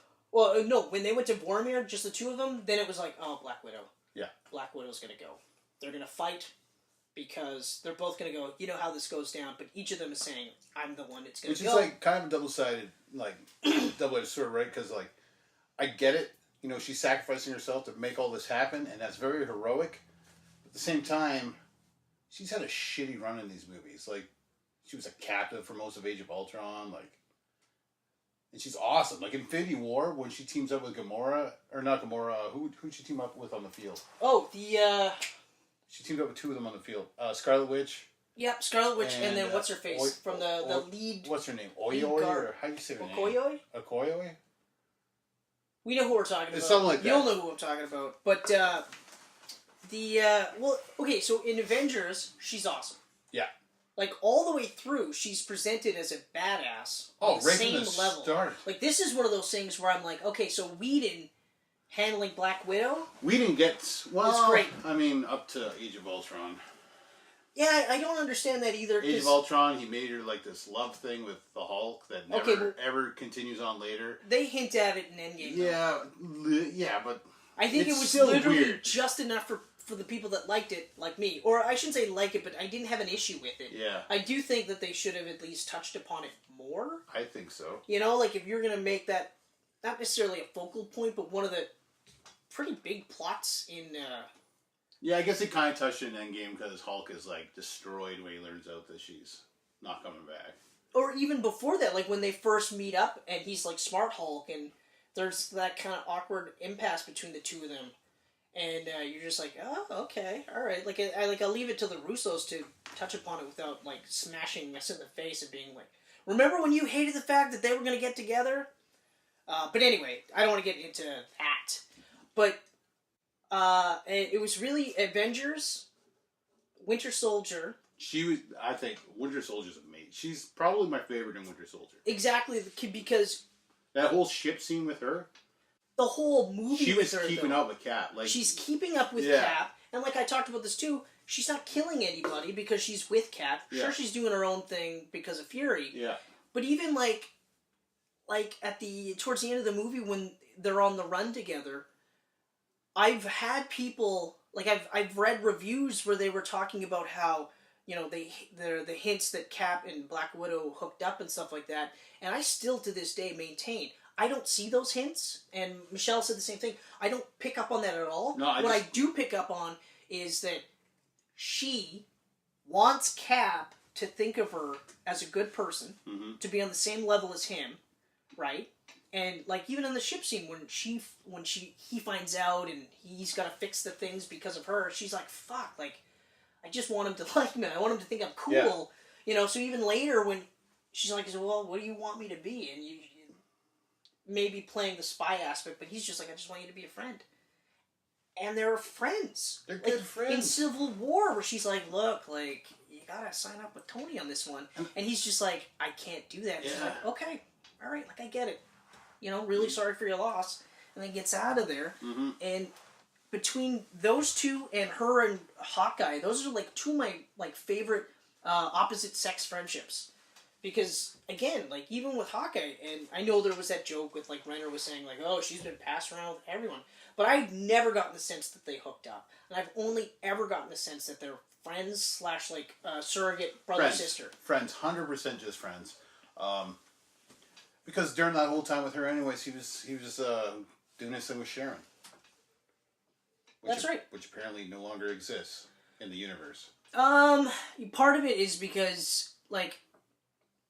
Because it's fucking weird when you really think about it. It's weird that he would be dating. It's not like they're related, though. I mean, right? Technically. Well, they might be now. That's what I mean. Like, and I'll talk about that too. Like, because that's one of those ones where I'm like, ah. Yeah, that. Like, yeah, say it. Yeah. But even just the fact that like, for him to even attempt to date the niece, like, it's one thing when he doesn't know they're related. But it, like later, like when he finds out, it's one of those where it is weird. Like, can you say that it wouldn't be weird? I honestly, to me, no. I didn't find it weird at all. I've never had an issue. Like I said, they're not related. No, you're right. She's got the same like integrity and everything that Peggy had, so he would be attracted to that. And plus, she knows it's Cap. Yeah, and I'm even positive Peggy wouldn't. I think it's weird on just a general level. I don't think it's like gross or disgusting or anything like that. It's just one of those where I'm like, I understand why they don't want to pursue it because generally people will go, that's kind of weird. I've never had an issue with it simply because it's always kind of been that way. Like, I've always known Cap to be with Sharon Carter. And I'm actually like, I wanted to do this where I wanted to look back and actually see, like, in the comic books, unless they retroactively changed it, but in the original comic books, how big of a role Peggy was in those comic books. Because I almost have a feeling that it's probably one of those things where the way she's depicted in the movie, like in First Avenger, is not how she was depicted in the comic books. I doubt it. You know what I mean? Like, where they just kind of updated it and, like, I mean, admittedly made her awesome. Because, like, Michelle and I watched both seasons of Agent Carter because I loved the character so much. You know? But anyway, so, but I mean, the ending with Cap is good enough to never see Sharon again. Yeah, it is. And it's unfortunate, too, because I really loved that character, and I thought Emily Van Camp did an awesome role playing that character. So do I. And I thought the Russos did a really good job directing her as that character, so for her to not be here at all, kind of disappointing. It is disappointing, even, like, especially because you had, like, snippets of characters that, like, if I didn't see Michelle Pfeiffer as Janet, if I didn't see her in this movie, I wouldn't be like, oh... Yeah. But we saw her, so then it's like, well, why couldn't we see her? So, like, I understand where you're coming from. I get it. Like, everyone was at that funeral at the end. Yeah. Even little kid from Iron Man 3 who... Yeah. You know, did you know that he's name. been at every fucking opening since Iron Man 3? Really? Yeah, I read that. Just ghosts them all the time? Well, yeah, but now the rumor is that he's going to be the next Iron Man. Well, that's... Yeah, I was kind of saying that. Like, maybe he'll be Iron Lad. Yeah. And you did Young say Adventures Iron Lad is Kang. Yeah. So... Which, if I remember correctly, was an amnesiac. He was an amnesiac Tony Stark. No, he was an amnesiac Kane. Yeah. But for some reason was Iron Lad. Yeah. Yeah. So But anyway. kind of crazy, right? Yeah, it is kind of crazy. Yeah, okay, so getting back to Black Widow. And The part that, like, even now when I think about it, it seems weird that all Barton wants to do is get his family back, but then gets into this essential arm wrestle with Black Widow over who sacrifices themselves. You know what I mean? Like, I don't know, like, it's, in retrospect, I go, why wouldn't he just be like, thank you, I appreciate this. You know what I mean? I mean, the battle was pretty cool. The only thing is you knew that Black Widow was going to ultimately do it. Yeah, you knew it. There's a part of me really hoping that for some reason, I know it's unreversible, but Cap returning the Soul Stone. Is it unreversible? Cap returning the Soul Stone, I was hoping would have brought her back. Huh, okay. I don't see how it's irreversible, though. Irreversible. I don't see it, but we'll talk about that in a little bit more. Yes. But as it stands right now, so she's dead. She's the sacrifice for the Soul Stone. Okay. Alright. Although we do get to see Barton in his wicked Ronin suit with the Widow Sting. Yeah, so briefly at the beginning, though. He's wearing the Ronin suit the entire movie. The suit, but not the full... Like, he's only wearing the mask in that one scene. Yeah, but and it looked awesome. What's the point after that, It looked awesome, though. Although I do like how they talk... Like, War Machine especially is like, okay, like, Barton's fucking off the deep end here. Yeah. Are you sure you want to go after And Black him? Widow's just kind of like, hey, yeah. And they make this big thing about how he's, like, this horrible, brutal killer, right? And then, like, they show him killing the Yakuza guy, essentially toying with him, too. And the whole time, Nat's just kind of like... Watching. Oh, yeah, it's horrible. Oh, the things you're doing is terrible. What was I here for? Oh, yeah, you gotta come with us. Yeah, we can save everybody. Woo! Don't worry about him. Yeah, he was a Yakuza guy. Yeah, he's dead. Like, I saw a review where they were just like, and like saying that, like they were calling attention to the fact that she just kind of stood there. But I was like, yeah, but out of all the people, like, why wouldn't she be the one that's just like, yeah, he's a fucking Yakuza boss, you know? My favorite part with her, though, is when she actually sits there and goes, like, I had nothing before this, you know, and now this is my family. Yeah. You know? When she's having that little scene with Steve, you know? Which, although Steve is what the hell do you call it? Not AA, but like that support group. The support group guy. Yeah. It's like, oh, that's actually really cool. Yeah. And then you think about all the times he gives these rousing speeches, and you're like, yeah, I would want Captain America to tell me to everything's okay. Dust myself off and make the first move. He does that awesome speech before they jump time, and Ant-Man's like, he's really good at that. Yeah, exactly. Although, I will say this, though, the part where, like, Russo plays the gay dude, and they make such a big deal out of it. Yeah. I was like... It was everywhere online. First, gay character in a Marvel movie ever. And I was they like, make this big thing. Like I'm like, oh, it's gonna be some superhero. See, I heard about it after the fact. Oh, so like when they did the scene and like he just casually goes like, he was crying or that kind of thing or whatever, and I was just like, oh, okay, so he's gay. But then later when they're just like, yeah, gay this, gay that, I was like, oh, okay, but this was the thing we're gonna celebrate, this 2-second blurb where if you coughed, you'd actually miss that he's gay. Yeah, yeah. You know, instead of like actually having a gay character. Could be anyone. Literally. There's all these side characters, all these side superheroes. Like I remember we don't know their sexualities. The actress that plays Falcon Valkyrie could be gay for all we know. The actress that plays Valkyrie was saying like she feels that her character's gay. They never ever say that in any of the movies. She just said, I feel like my character's gay. Mm-hmm. And then I was just like, was it gay or bi? What did she? I thought it was may have been bi, but either way, it was just like, yeah, okay, you're saying that. Yeah. No one else is, so you know why not though? Mm-hmm. Like I mean, like I've said before, like I want more characters that people can attach themselves to, so that way comic books still continue, these movies continue, the cartoons still continue, the video games continue, the shirts keep happening, Winter Soldier reprint. Because at the end of the day, I gravitated towards comic books because comic books helped me become a better person. Mm-hmm. So I look at it like, if they can help me and they can help you, they can help anybody. Yeah. We got to get that stuff out there for people to see it. But to celebrate a half a second... gay guy like they were really patting themselves on the back. Like even the Russos were saying like we felt it was important to include a gay character in this, and I'm like, it is. And here's the sad thing though, that scene is the one that could be cut out of that whole beginning. 100%. It does nothing to push the story forward. 100%. Nothing. I mean, they could have had who were we just talking, Okoye or whatever. Yeah, she could be gay. Exactly. In fact, I'd be surprised if she wasn't. Actually, no, she wasn't, because she was with the dude from the other tribe. That's right.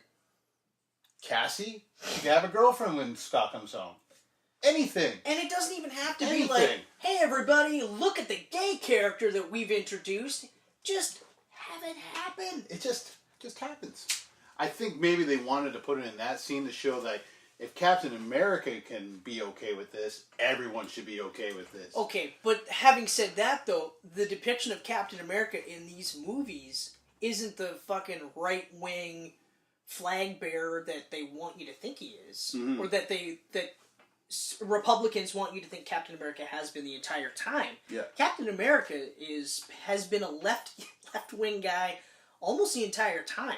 Like, yeah, he's got a black and white sense of morality, but at the same time, this is also a guy that's, in the comic books, repeatedly said, I don't follow the government. I follow the core beliefs of America.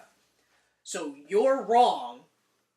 I'm taking off this flag. I'm going to be nomad. I'm going to wear a yellow cape. With a disco chest, okay?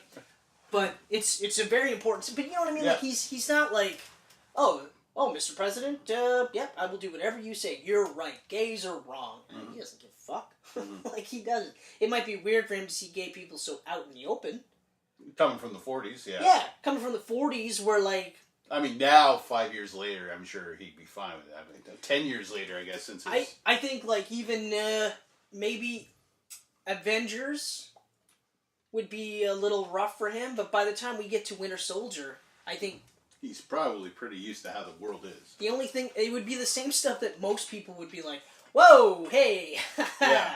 That's some heavy shit that you're doing there. But like gay people, I think you'd just be like, whatever, like, yeah, you like who you like. Yeah.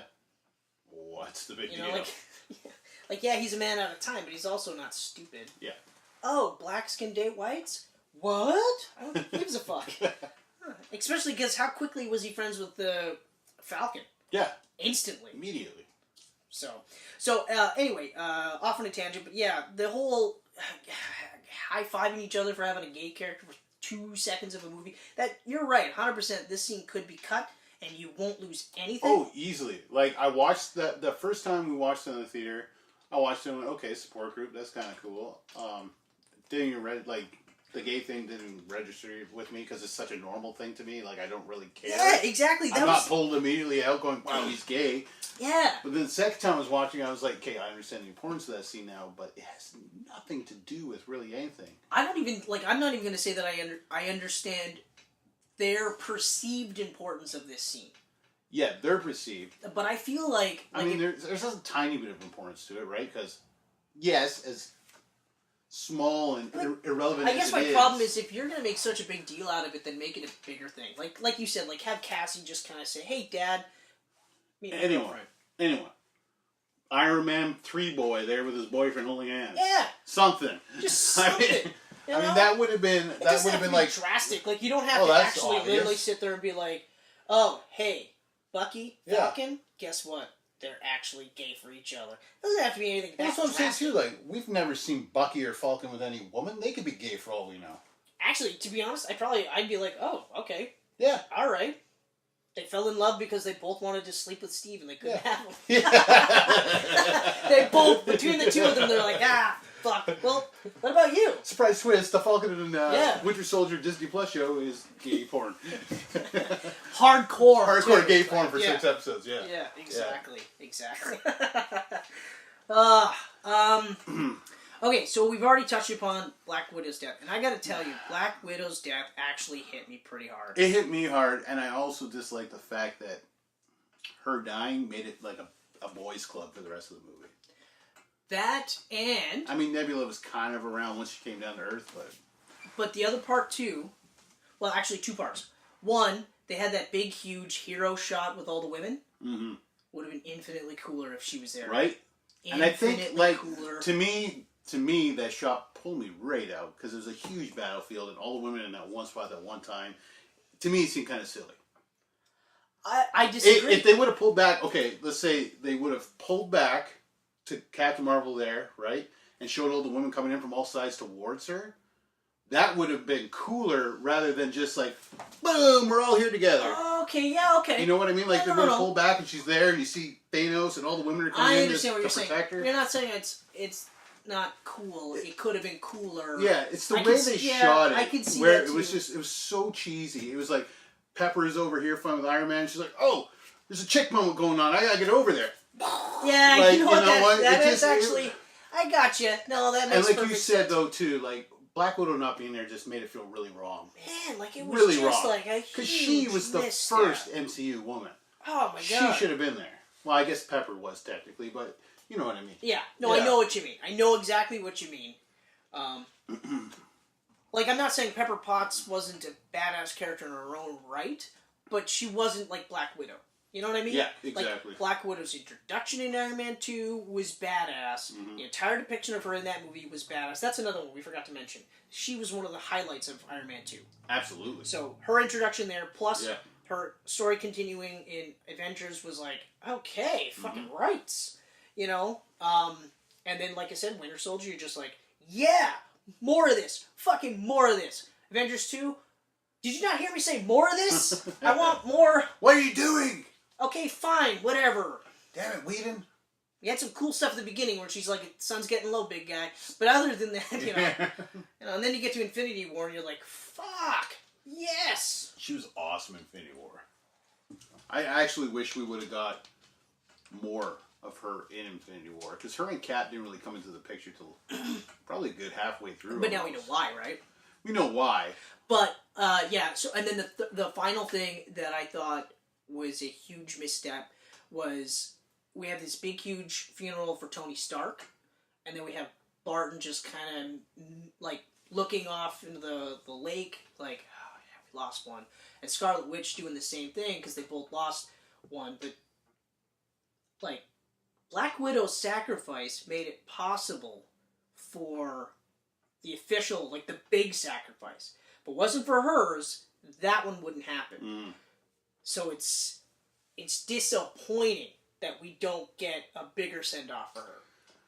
Right. And that was that was probably my biggest thing after watching it the first time. The second time, I realized that she didn't have any family, and the Avengers did kind of have that thing on the dock at the lake. That's true. The guys together. That's true. Where Hulk was like, she's not coming back. He threw the bench. into the lake. That's right. So they kind of had that little thing, but you're right. Like it half the wasn't people at Tony Stark's funeral didn't even actually know him, right? Why is Janet Pym there? Because she was part of that end battle, right? But yeah, exactly. Like that's what I mean. So, and okay, like you have Hulk, like she's not coming back type of thing. So there was that, but it wasn't. She deserved more. Exactly. 100%. As one of the original Avengers, I think she really got the shaft of this movie. Like hard. Like halfway through the movie, she dies. Phrasing. You're the worst phrasing ever. Not as bad as I'm going inside of you. That's right. I would like to be near or around your cervix. No, like Ant-Man. That's out of context. Ant-Man's Iron Man movie. I'm going inside of you. Okay, yeah. That was funny. I actually heard you go phrasing. Yeah, well, I can't help it. That fucking thing. I'm actually surprised Tony didn't make a comment about that. He probably has never seen Archer. Yeah. At some point, you're going to hear me go, are we not doing phrasing anymore? To bring the Archer joke full circle. But, yeah, that part really bugged me. Like, the death bugged me. Your irreversible comet, it's not. We'll talk about that. Well, yeah, the time travel's now available. It's tech is there. I'm glad that you brought that up. Anyone can hop at any time now. Because the big, huge thing was Thanos, old Nebula, old Gamora, travel back in time. Right. Or travel forward in time. That's right. They travel forward in time to come to 2023? 2022? It was 5 years in the future from current, right? So 2022. Or from last year. 2020.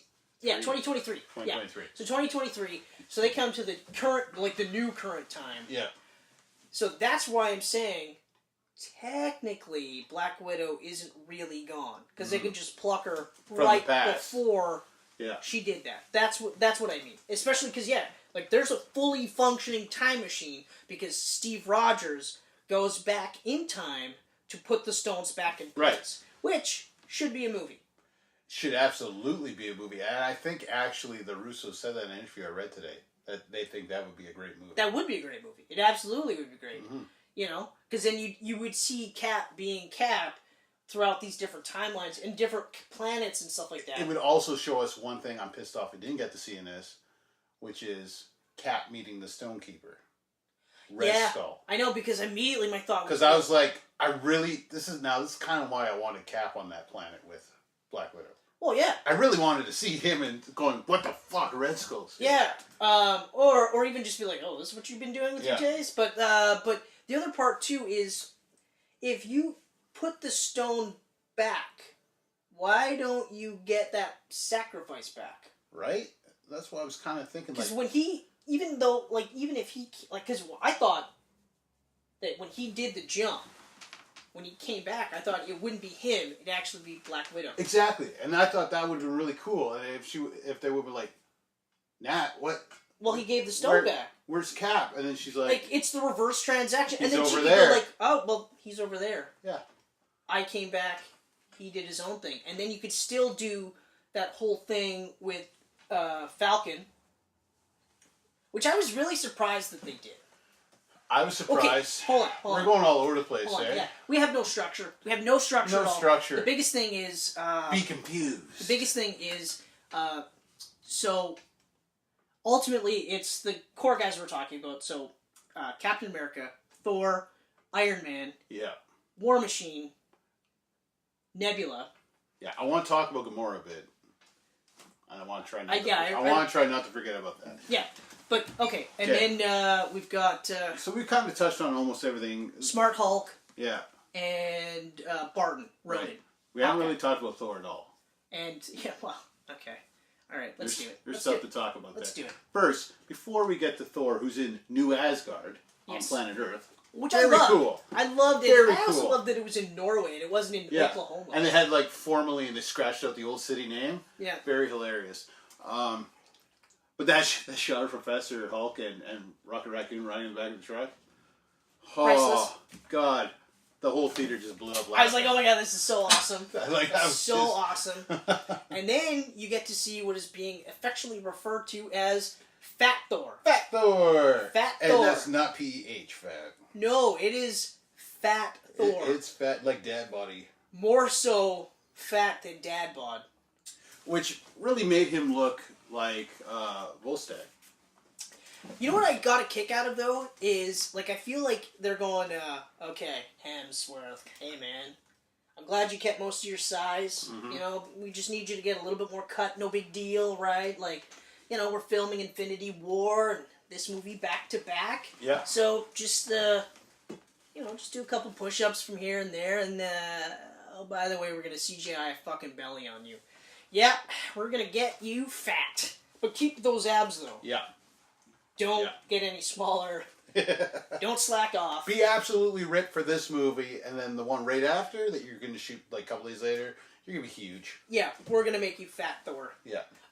His arc, I actually, it struck a chord with me. More so than I would have ever guessed. I would never realize this. Because I've said this before with you, and I don't know if I've said this on a Camcast, but we always forget that Thor in Infinity War, even before he misses, is a guy who is struggling. He's on the verge of breaking. Yeah. Because even though Ragnarok was this, like, hugely enjoyable, immensely popular movie that, like, put him on the map more so than his previous movies have done, okay? And led into one of the best portrayals of Thor I've ever seen in Infinity War. This was the Thor that I wanted. But leading into that, we have a guy that has destroyed Asgard to save Asgard. Whatever remaining Asgardians that were left with him were now sent into space. We don't know exactly how many, okay? We know enough to populate the city now, but at the time we didn't. So that's weighing on his head, and even there's that scene where he's like almost in tears because, and he's trying to laugh about it by going like, like I'm Thor, yeah, you know. But you can see him like on the verge of breaking when he's talking with Rocket. Yeah. And then he misses. And so he goes for the head, right? Like I said, to like kind of atone for anything. So now we've got a guy who for 5 years has been living in New Asgard, who's the de facto leader. He's like Odin's son, or the Odin, right? And he is drinking. He's fighting with Cable, fighting with Noob Master 69. Noob Master 69, yeah. On Fortnite. Yeah. Apparently that's a plot hole too. That Fortnite would be Huge 5 years from now. not only that, but still up and running after the snapping. Which I was like, yeah, that's dumb. Whatever. But yeah, so like, here's a guy who's now literally broken.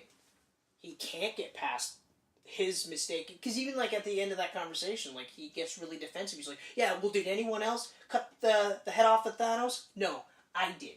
Now get out of my house, right?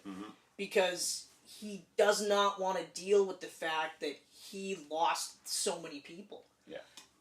And it's fucked because like I'm sitting there going like, that was me for almost a year and a half. Like when my grandmother died and then when Steve passed away, up until January of this year, that's what I was doing. I was incredibly depressed for the most part, pouring booze on it, not dealing with anything. Yeah, I would have good days and I'd be joking around and stuff, but like behind that was always there, and I just was in the theater going like I'm almost crying because I'm almost looking at me. You know, not visually, because obviously Hemsworth is 1.5 foot taller. And you can't grow a sweet beard. And marginally better looking. But the beard thing, yeah. The beard obviously. thing. Absolutely, The beard thing. And the marginal good looks. Yeah, he's marginally better looking than me. I think it's just the accent. Well, that would mean he's a lot better looking. Because that accent, panty remover. Because even Fat Thor, like I said this earlier, but even Fat Thor, 90% of the women that would bang Skinny Thor would bang Fat Thor because they knew what Skinny Thor looked like. And that voice. You know? And the voice is still there. But yeah, like that actually struck a chord. And I remember just being in the theater, being like almost choked up because I was like, that was me. It's still me to a degree, but like not drinking as much as I used to. In fact, like Ryan's birthday was this weekend. It was the first time I had a drink in like 2 months. You know, everything's fine. I'm good. It's all good. But I'm also dealing with all that shit, like the grief and the regret and all that stuff. But I was like, holy fuck, like, that's what that looks like, eh? Okay. All right. Michelle says, I didn't have as much of a dad bod like he did, which was kind of nice, but... You also didn't go crazy like him for 5 years either. Yeah, well, yeah, I didn't have to. You know? But yeah, so, like, that was... But it was also kind of... It was an interesting take because that's one of the things that you never heard in any trailers or spoilers or leaks or anything. I never once heard that he was going to be Fat Thor. No, that's a total surprise. That he was going to be a boozer. When he turns around, you see the gut, you're just like, whoa! And my favorite part is because I was like, oh my god, it's the dude! And then 3 seconds later, Tony sees him, he's like, yeah, whatever, Lebowski. Yeah. Lebowski, and I was like, yes! That's awesome! Because he totally looked like Lebowski. Oh, yeah. Water around some shades. Now, I want to see, like, a sequel. Or even a remake with Hemsworth as fucking Lebowski. That would be great. But anyway, so that was surprising. Really, really surprising. But the one thing that surprised me the most, though, was... So in the course of them going back to get all the stones, one of the spots was on Asgard when Jane, in the Dark World, has the ether inside her. So now Thor's going to do two things here. He and Rocket are going to find Jane, get the ether, in effect getting the Space Stone, or was that the Power Stone? What's the red? The red one. Power is purple, isn't it? Yeah, Power is purple. That's Power right. is purple, time is green. That's right. Yellow is... Soul. Soul, yeah. No. Boromir is soul. That was blue. That's right. Soul is blue. And then blue is a big one, because the Tesseract was blue. And then the other one from the Scepter. Mm-hmm. Blue. Blue. Anyway, so I can't remember exactly which one. I want to say Space Stone. Now that I'm thinking about it, I want to say Space Stone. Okay, Space Stone's probably. But anyway, likely. But then the other thing is that Thor realizes his mom is alive, so he wants to stop her death. And it was that was the beginning of the time travel stuff where I was like, oh, fuck, what are you doing? Like, just don't do shit like this. They all said, don't do anything other than what we want you to do. And a couple of things just start to fall apart. It has to, though. It's a 3-hour movie. Yeah. We're, like, just barely at the middle point, so you need something. But it was great because he got to say goodbye to her. Yeah, because he never got that. He never got that, but I also... Like, I love when she's like, oh, what's going on with you? And he's like, oh, this sweater is, I always wear this sweater. And he's trying to cover up his belly. Yeah. And she's like, wait a minute, hold on. You're not my Thor. You're not my Thor. Yeah. And she's like, yeah, no. She's like, I'm a witch. You're from the future. I was raised by witches. Like, there's nothing I can't see. Yeah. But my favorite part out of all of that is when he's trying to warn her. And she's just like, no, stop. No. And he's like, no, but Mom, no. And she's just like, stop. Okay? It's done, And I called this too. I said, he's going to get they go back in time, he's getting the hammer. And you were like, oh! And then he does. Yeah. And that one was played for laughs because he does it. And I thought it wasn't going to happen because he wasn't worthy. But then, of course, she says, well, sometimes it takes a while. Yeah, Rocket's cool. like, what are you what doing? the fuck are you doing? And then, of course, so they get that. And that was awesome. When he got the hammer back, I was like, oh, this is so great. Mm-hmm. It's so cool. Is that all you want to say about Fat Thor? Or is there more? The reason why I'm saying is because... Yeah, okay, well, we'll touch on it more during the final battle chat. Okay, because I feel like that's because that's pretty much good. Like, yeah. Okay, and I will kind of talk about everyone that's going to be in the final battle. I think I'm pretty good in setup, I think, for that. Okay, alright, so, like we said, so they get all the stones. Yeah. They get their gauntlet. Hulk puts the gauntlet on because he's the strongest. He's the only one that can do this. And he explains that most of the energy is gamma related. Exactly. He should be able to absorb most of it. He should be able to absorb it. So he does his snap to bring back everybody that was lost. And it's at this point that this giant ship that managed to go forward in time quietly, with no indication to anyone else ever, lays out everybody. I actually thought that Barton was going to die in that scene. I thought that Hulk was going to die in that scene. You know what I mean? Because they fucking got bombed. Oh, God, yeah. Hard. It's amazing that they all lived.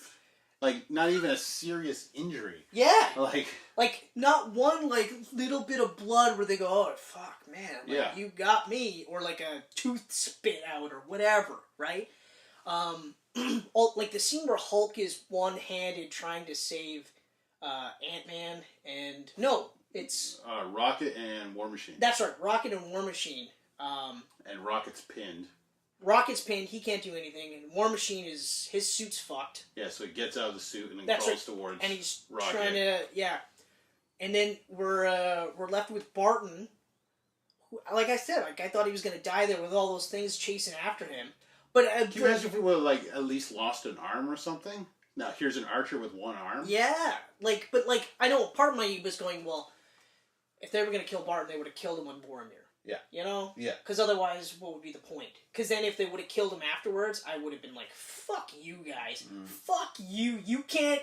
Right after he sees his phone ringing, knowing his family's back, he dies. Yeah, exactly. Exactly. But that actually, I jumped ahead a bit, but I loved that when it was like, and you're like, oh, yeah, and then the shit hits Scott the fan. is looking out the window at the birds flying around and everything. Exactly, and I was like, that's a beautiful way to show that everything's back, but then shit hits the fan. Yeah. Past Thanos. Everyone says Thanos, but I've always pronounced it Thanos. We've never really known how to pronounce it, just how to read it. Yeah, it's funny that, because I get off on a little tangent. On the way back, I was saying to, like, when I got home, I was saying to Michelle, like, it's funny because, you know, you don't really think about how to pronounce things, you just pronounce it how you normally... No, where were we going? Ryan's place, that's right. And I was saying, like I always said Thanos, like Canada and I said Thanos, but now they're saying Thanos, and I was like, okay, whatever.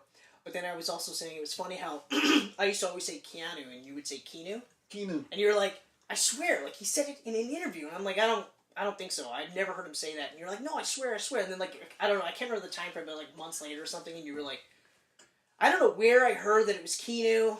I don't know where, but it's Keanu. And I was like, yeah, I know. Keanu. Mark Millar, we always pronounce Miller. Yeah, exactly. That one is just a Scottish The thing. weirdest one is Steve Buscemi, growing up with James. Like, we never knew how to say his last name for some reason, even though it's, like, really, I always said really Buscemi. short and easy. I always said Buscemi. Yeah, we just said Bushkamushki. Bushkamushi is also really nice. Steve But I Buscemi. also chalked it up to pronunciations like in Final Fantasy, there's, I always call them Chocobos, spelt Chocobo, but I've heard people call them Chocobos. Right? Is the H silent or not? Yeah, my argument was, my name is spelled Chris, I say Chris, so I would say Chocobo, but chocolate is spelled Cho, so I can see why people would say Chocobo. It's wrong. Completely wrong. It's Chocobo. It always has been. It always will be. Could be Kakabo. Could be Chocobo. It could be. It's not that either, actually. Hey. Anyway, so a little bit of a tangent, But that's anyway, this Thanos, someone told me, they were like, I almost feel like he's more ruthless in this movie. And my immediate answer was, he was, for two reasons. First and foremost, he's in the thick of it. He's on the hunt. This is him trying to find the stones.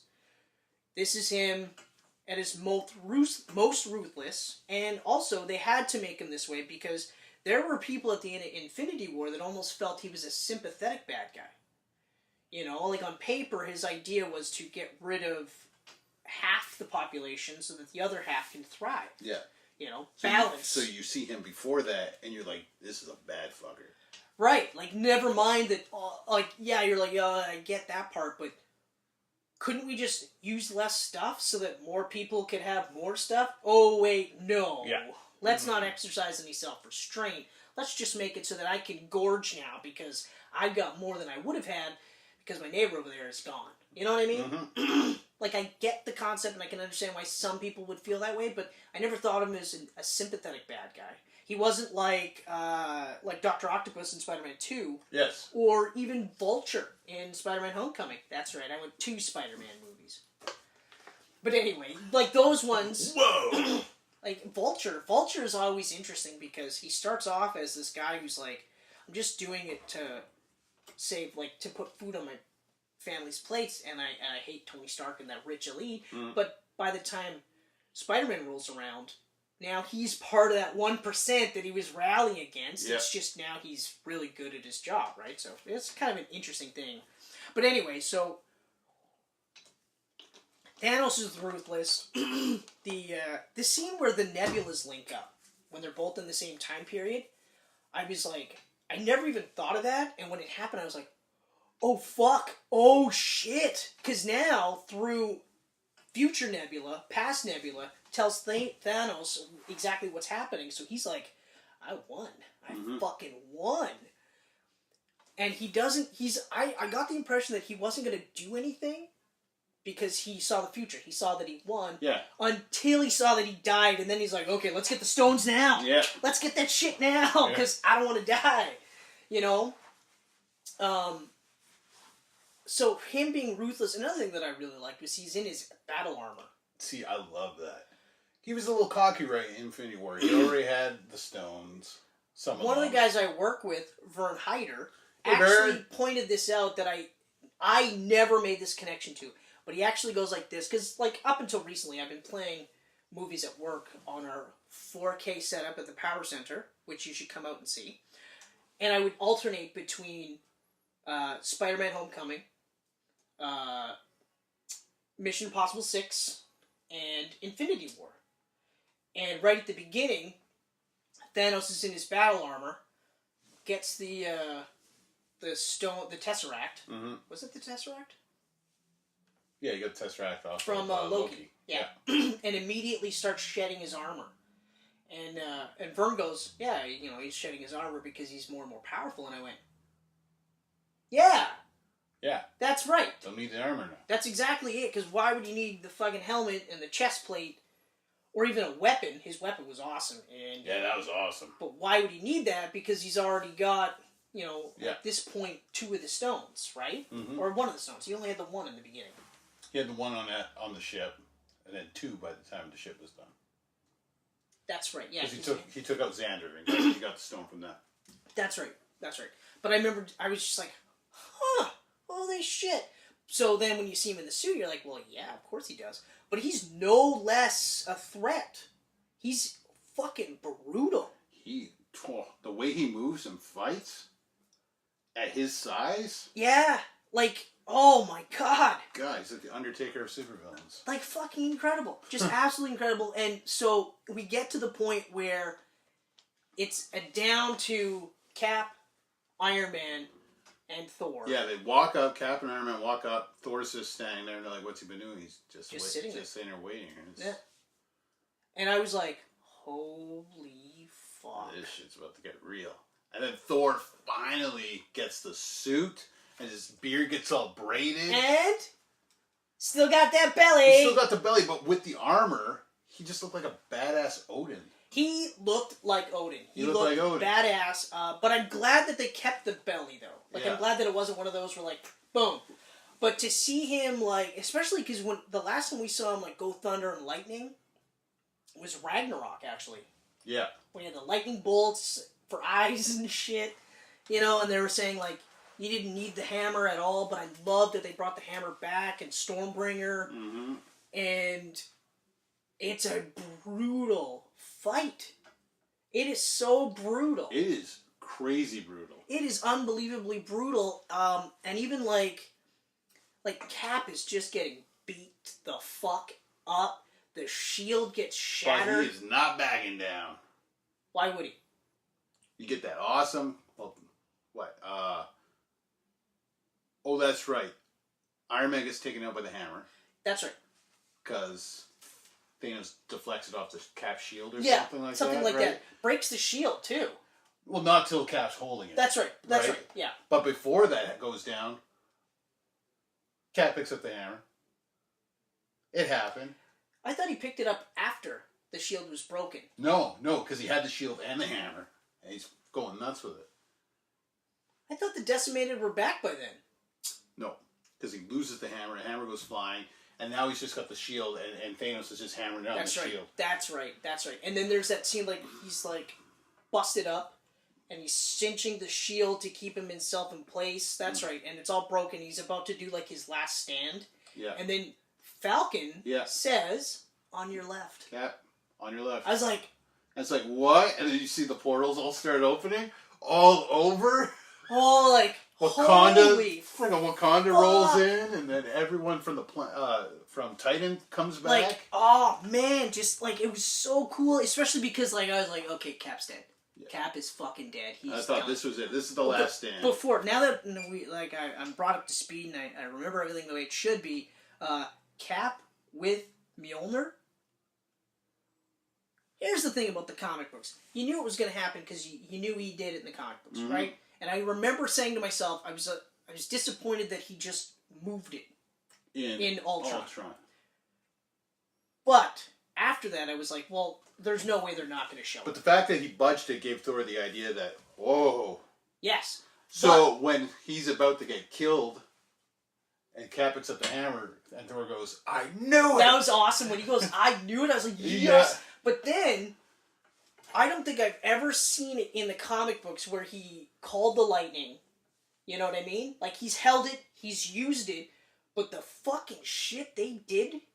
To see him fight with that hammer? He fought like Captain America with his shield, with the hammer, with Stormbreaker. And Thanos had no idea what to do. Like, he was just... He was getting his ass handed to him. Like, handed to him. And then, like, even they're switching off. Like, Thor's now has the hammer. Cap's got Stormbreaker. And then finally, like, Thor's just like, no, you take the little one. You take the little one. And I was like, that's even funny. And, like, they're fucking kicking the shit out of him. And then it just all goes to hell after that. And you're like, okay, this is it. Cap's done. It's finished. And I'm sitting there like, okay, all right, I think I'm ready for this. I think I'm prepared for this. But then the Decimated come back. Man, that was so fucking amazing. Yeah. It was so fucking amazing to see that. And I love it when, like... That, oh, by the way, once they all come through, you finally, after, 11 years, got to hear him go, Avengers Assemble. Oh, man. Well, I don't think he ever said it. No. He never once. Avengers Assemble. Yeah. And Assemble. I was like, yes! That made me so... I was so pumped. There's the scene with Tony Stark and Spider-Man where he's just like, hey, Mr. Stark, like, yeah. I don't know what happened, like, in 1 second I was here and then I was gone, and then Doctor Strange says that it's been like 5 years, and then Tony just hugs him. And he's oh, this is nice. Yeah. I was like, oh my god, this is so awesome. Yeah. I got a little teared up about that one because I was like, man, that's so great. Like, he's finally just like, look, just come here, you know? And, you know, it's one of those where, like, this is all that Peter ever wanted anyway. So now he gets it. And you're like, yeah. Kill mode. Yeah. If you would have said, hey, Chris, not only is he going to use kill mode, but you're going to be like, fucking right, I'd have been like, you're a fucking liar. There's no way I'm going to be okay with kill mode. 100% fine with kill mode. Yeah. And he's like, no, it's cool, I got this. And then they start ripping his arms off. He's like, I don't got this. I got this. But that was awesome. And yeah, like that part, like you said it earlier, where it's like, hey, Queens, catch. Yeah. You know, and you're like, yes! Like all these little parts where you're just like, oh man, this is so awesome. And I still think the female cheese shot was great. The way you talk about it would have been way better. I agree 100%. The way it was shot pulled me out of the movie. Because, like, I was just like, kind of strange. It really just put the battle on pause for that moment. Where you got, like, rescue, just like, yeah. Oh, wait, photo op. Everybody. So I get that. Like, even Wasp is like flying in and then blowing up and just like, hey, I'm here too. I get that, so like I understand that completely. It was still awesome that they got that little shot, and they did a lot of ass kicking in that. Like, it was fucking great. Scarlet Witch pummeled Thanos. Oh, see, now right here is where I'm like, Scarlet Witch should not be getting a Disney Plus show. She deserves her own movie just as much as Captain Marvel because she was amazing.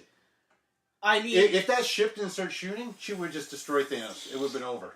She pummeled him. Yeah. Like, I actually was literally like, okay. Like, and I love it when she gets all like Cap took everything from me. And like, Cap was Cap was kicking the fuck out of him. He and Thor was kicking the fuck out of him, but she was gonna kill him. And just his eyes, like, he's like, oh, this is happening. Fire everything! Yeah, and he was like, I'm fucked. Ma? That's his name, eh? He's like, but sir, or sire, or whatever. God, Whatever, just shoot. Okay, fine, we'll do it. Yeah. And then, so that happens. And then, like, you almost get a hint that maybe, like, at one point, like, Tony goes, like, so, like, this is it, right? To Doctor Strange, and Doctor Strange's like, I can't tell you. Mm-hmm. If I tell you, then it's not it. But then at that last second, he just kind of goes, and then Tony dekes out Thanos, because Thanos has got the gauntlet. He finally gets it after playing catch with all the heroes and stuff. And then he goes, I am inevitable, and I was like, ugh. And then Tony, Snap. and just before he said it, I went, I am Iron Man. And he goes, I am Iron Man. Yeah. And I was like, holy fuck. And it was awesome. Yeah. You got to see, they all got dusted. Thanos got dusted. He sits down, and he's just like, Yep, fuck me. Yeah. I'm done. You won. And Wow. then you get something that I never thought would have happened. I, Chris Mercier, who have said in countless Camcasts that Tony Stark is not one of my favorite heroes. Yeah, some of the movies have been really great, but my go-tos are Captain America, Spider-Man, Superman, Batman. Hell, I'll rewatch Infinity War and Endgame till I'm blue in the face, right? But the Iron Man movies don't necessarily go back to all the time. Cried when you realized he was dying. Yeah. It started, 100% started when Tom Holland was like, hey, Mr. Stark, wake up, Mr. You're Stark. choking up right now. Yeah, Starting to hit you. I am, because it is raw still. Yeah. And he's just like, nah, like, come on, man, wake up. And you're like, and you see him, and he's all fucked up on the one side, but he's pale white on the other side, and you're like, there's no way. Rhodey comes up to him first, right? Rhodey does. And Rhodey's looking at him, and then he's just like, he's smiling at him, like, it's okay, bud. Yeah. And then that's when Peter comes up. That's the one that always gets me, though, because you had that scene in the first one that always gets me, where he's just like, I don't feel so good. Yeah. You know, and you're like, oh, And now God. it's switched. This 16-year-old kid who's only been Spider-Man for maybe a year, who goes from, Queens to a fucking planet, Yeah. and all he's ever wanted to do was be an Avenger, gets to be an Avenger, and now has to die, and because of his physiology, it's taking longer. And now it's like he almost realizes I'm a fucking kid. Now you have that same kid with his mentor, sees the same thing, and he's just like, I just got you back, I don't let you go, right? But Pepper is the one that tipped it over. Pepper, like I was holding it together pretty good, but I as was soon not. as Pepper I was walked up, crying, but you were crying Pepper, good. Pepper really fucking just nailed me, like where she's like, you can rest now. And that. you're just like, now I'm tearing up. You're like, no, you can't because you got a kid. Like, she's like, it's okay, you can rest now. It's like, oh. Exactly, and it's like, you fucking wow. for real? Tony Stark, the guy that started this, and I've said before, I was mentally preparing for Cap because I felt that Cap would be the one to end it. Mm. Tony started it, he should have ended it. And I think, again, it was just one of those because I like Cap more. Yeah, it's a real full circle, right? I feel like Cap has always been more the hero, but again, like I said, this reluctant hero thing, Tony had no choice. He had to, and he knew that at the end of the day, he was the only one that could do it. Yeah. And so he does it, and you're just like, fuck. Like, it's so crazy. And then you think you're okay. You think you've cried your last little tear. Then Happy fucking Hogan has to talk with Morgan. And he says, you're hungry? What would you like? Cheeseburgers. And he goes, your dad loved them. Like, fuck you, you sons of bitches. I'll get you all the cheeseburgers. And you're like, good God. It's just seen Tony's little trophy thing that Pepper made for him, too, on that raft. That's proof that It Tony had to. Stark has a heart. Yeah. I was just like, oh, man, you guys are really killing me here. Yeah. Now, man, like, it's still... I don't think I'll ever be able to watch that movie without getting teared up, though. Because I've watched Infinity War countless times. Honestly, countless times. And that Peter Parker scene always gets me. Every single time it always gets me. This one will always get me. This one's going to get me hard. Like, I watched it the second time on Sunday, and I actually felt that it hit me harder it's worse when the you know it's second coming. time around. It's actually worse when you know what's coming. When I knew exactly. And that was the first time I was just like, oh my god, this is happening. This time around, before the snap even happened, I could feel my body just like getting really choked up. Yeah. Like, yeah, exactly. Oh, and I think that's the same reason why the Infinity War one hits me so hard, because I know it's coming. Yeah. And for the reasons, like I said, like this is still like a 16-year-old kid, you know.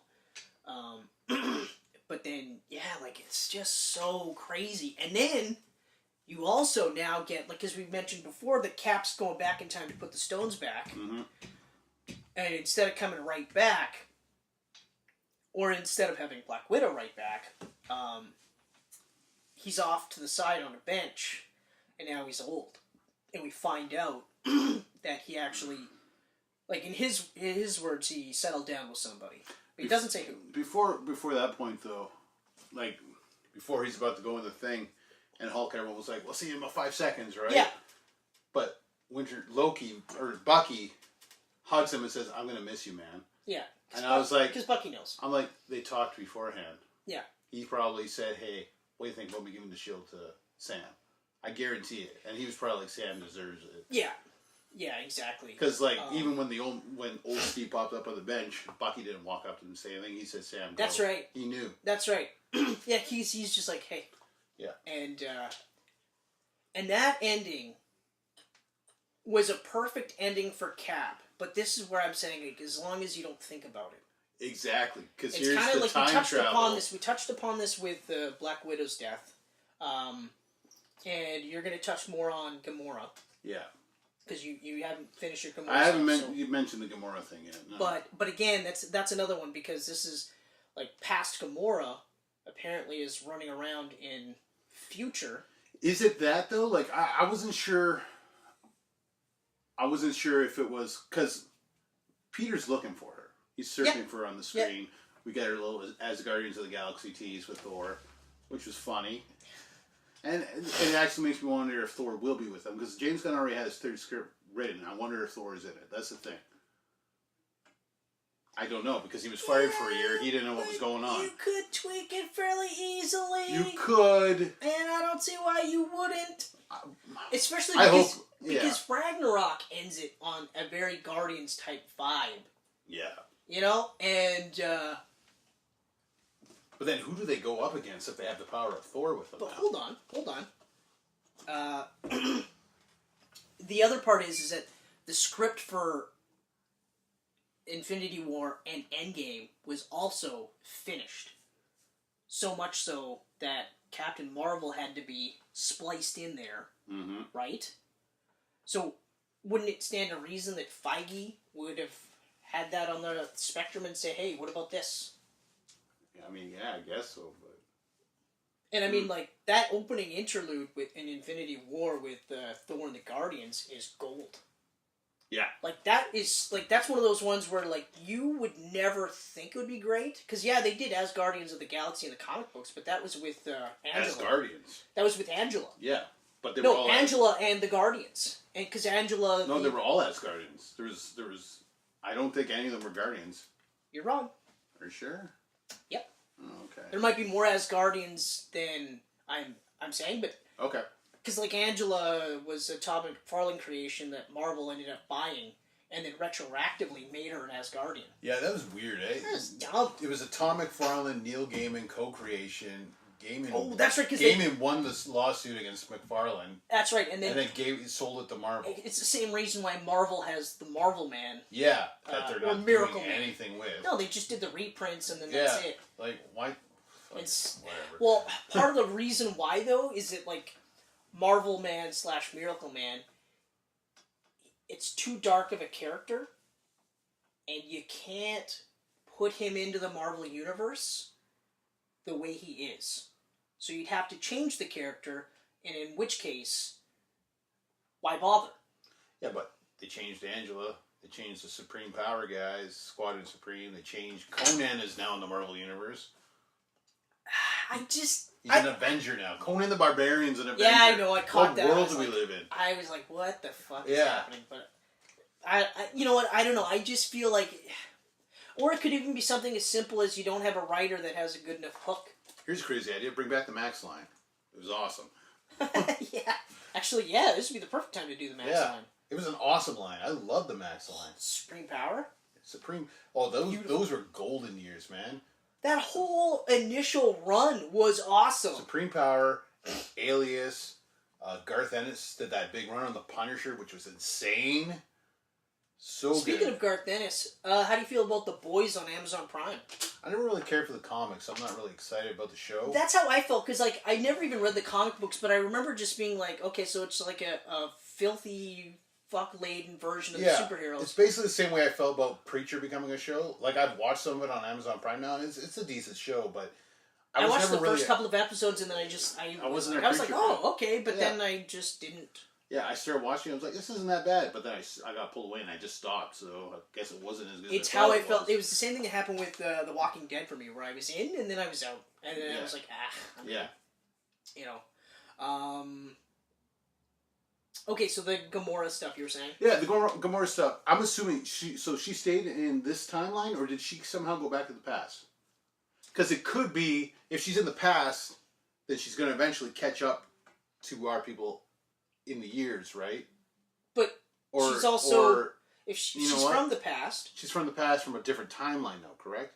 Or is it our time? Well, our past. There is no different timelines. There's only one, remember? Right. So that Gamora is still going to die, or is that all reversed and she'll continue on and eventually meet up with Quill again? That's the part where, like, when you think about it, now it starts to fall apart. Yeah. Because it would stand to reason that Gamora has to, at some point, go back to her own time to live out that process, right? And then, because I guess she wouldn't still die because Thanos is dead now. She would continue living.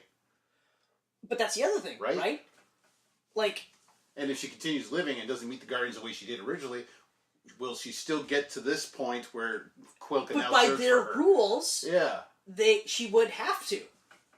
Just like somehow, even though we've killed past Thanos in the future, somehow he'd have to go back and do all that thing. That was my dad's complaint when he walked out of the theater. He's like, where's Gamora? They didn't even explain what happened to her. She just disappeared. Yeah, exactly. Like, yeah. And then I'm like, James Gunn has a clusterfuck to clean up now. Exactly. So again, like, it's a great movie. Awesome. Absolutely incredibly epic, as long as you don't think about it too hard. Right. Right? Because again, like we said, I can't remember at what point we said this, but they still have a fully functioning time machine. They go, well, there's only so many Pym particles. Yeah, but Pym's back now. He exactly. can keep making the particles. Exactly. So you can jump time for the rest of your life. Okay, so maybe Pym isn't going to live forever, but why wouldn't he show his daughter how to make Pym particles? Or Scott Lang, you know? Right. Or anybody that's a genius. It kind of opens up this hole now where, like, anything that happens can be reversed. Because, like I said, like, I mean, well, I like how, like, at least when the scene in New York was awesome. I loved the scene in New York. The fight scene. And Cap finding Cap. Oh, hold on. Cap in the elevator scene. Yeah. And with the exact same lineup that he had in Winter Soldier. I thought we were going to get the fight, and then he goes, Hail Hydra. I was like, holy fuck!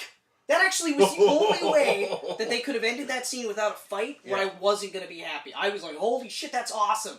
But the fight scene between old Cap and new Cap was awesome. That was absolutely incredible. That was awesome, and it doesn't affect anything because he thought it was Loki.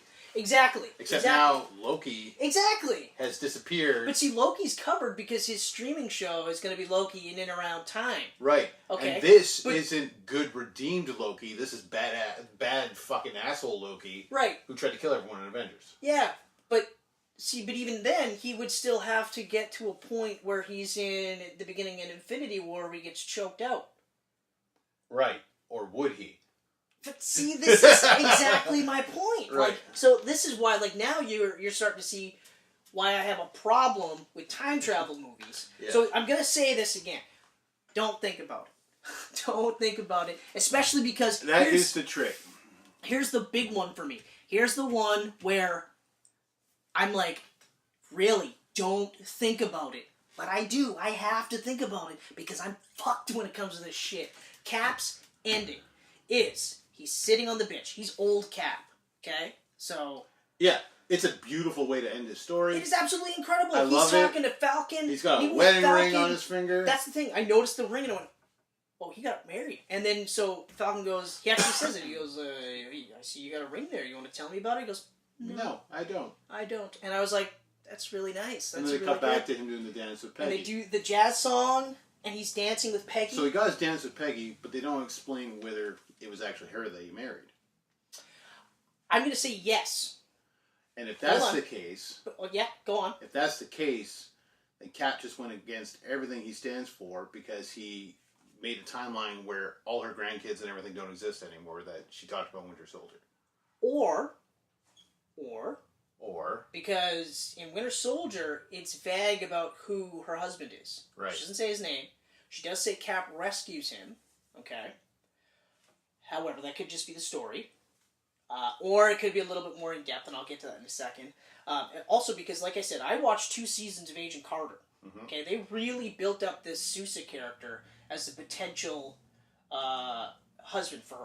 Okay. The reason why I say this is because his core personality is very much in line with what Steve Rogers has. Yeah. Is like, what's right is right, and what's not, I'm going to fight for what's right, and that's it. So he's very much an honorable man.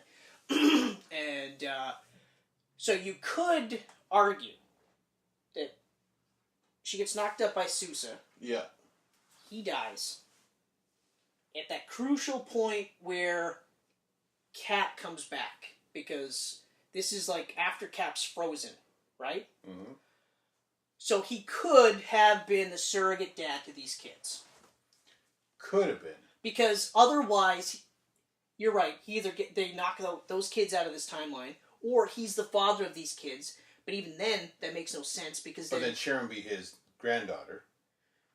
Right. Which means that she, in Winter Soldier, would know that she's making out with her grandniece. Grandniece. Or she would be his niece. That's niece.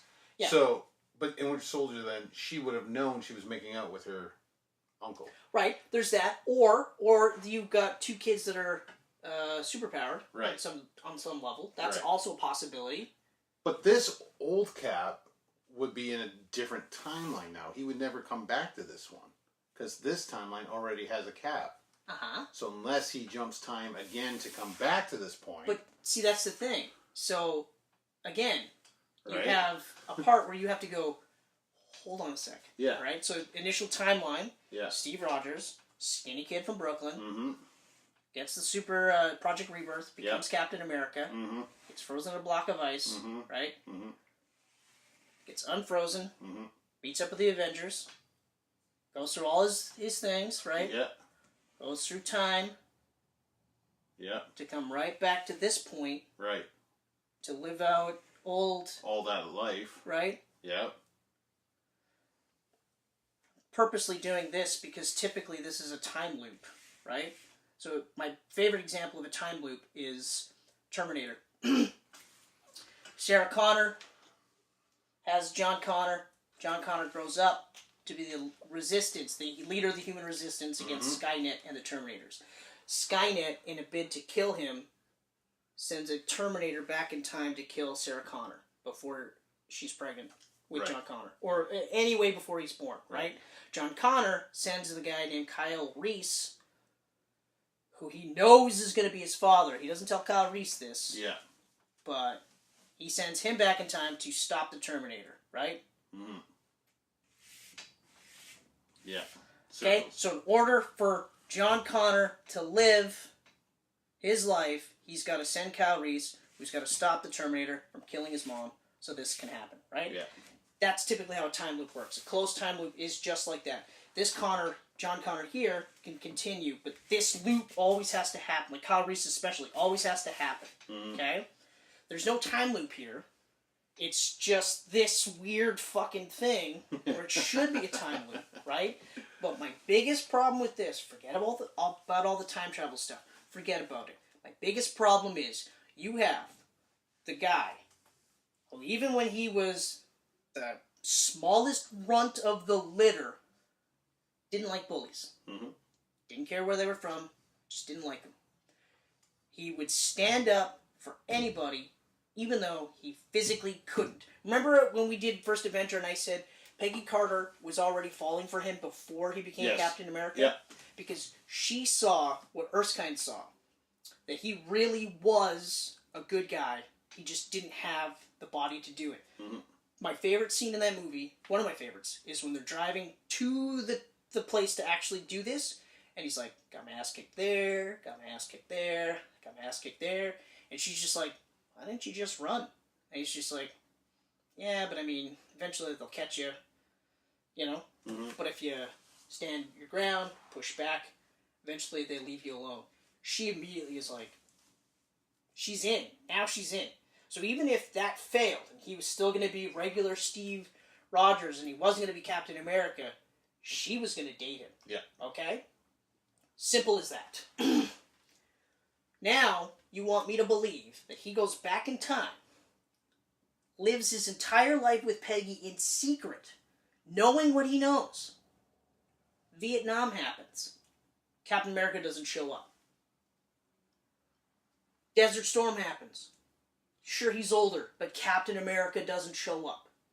Doesn't have to be Captain America, right? Mm-hmm. But he has to hide himself because somebody will recognize him. Somebody will go, wait a minute, aren't you Captain America? Yeah. You're not? Are you sure you don't look like the same dude that's in this entire memoriam for you? Are you sure, right? He's not even going to be like a police officer in the local police force to fight crime. He's literally going to just be like, no, I did my time. Do you believe that that's how that would happen? That's what I'm thinking, like, he had to jump from another timeline to here to get the shield to Sam. Because how else would he live through all that and be himself? And just sit back. And just sit back and watch all this happen. Like, that wouldn't be Captain America.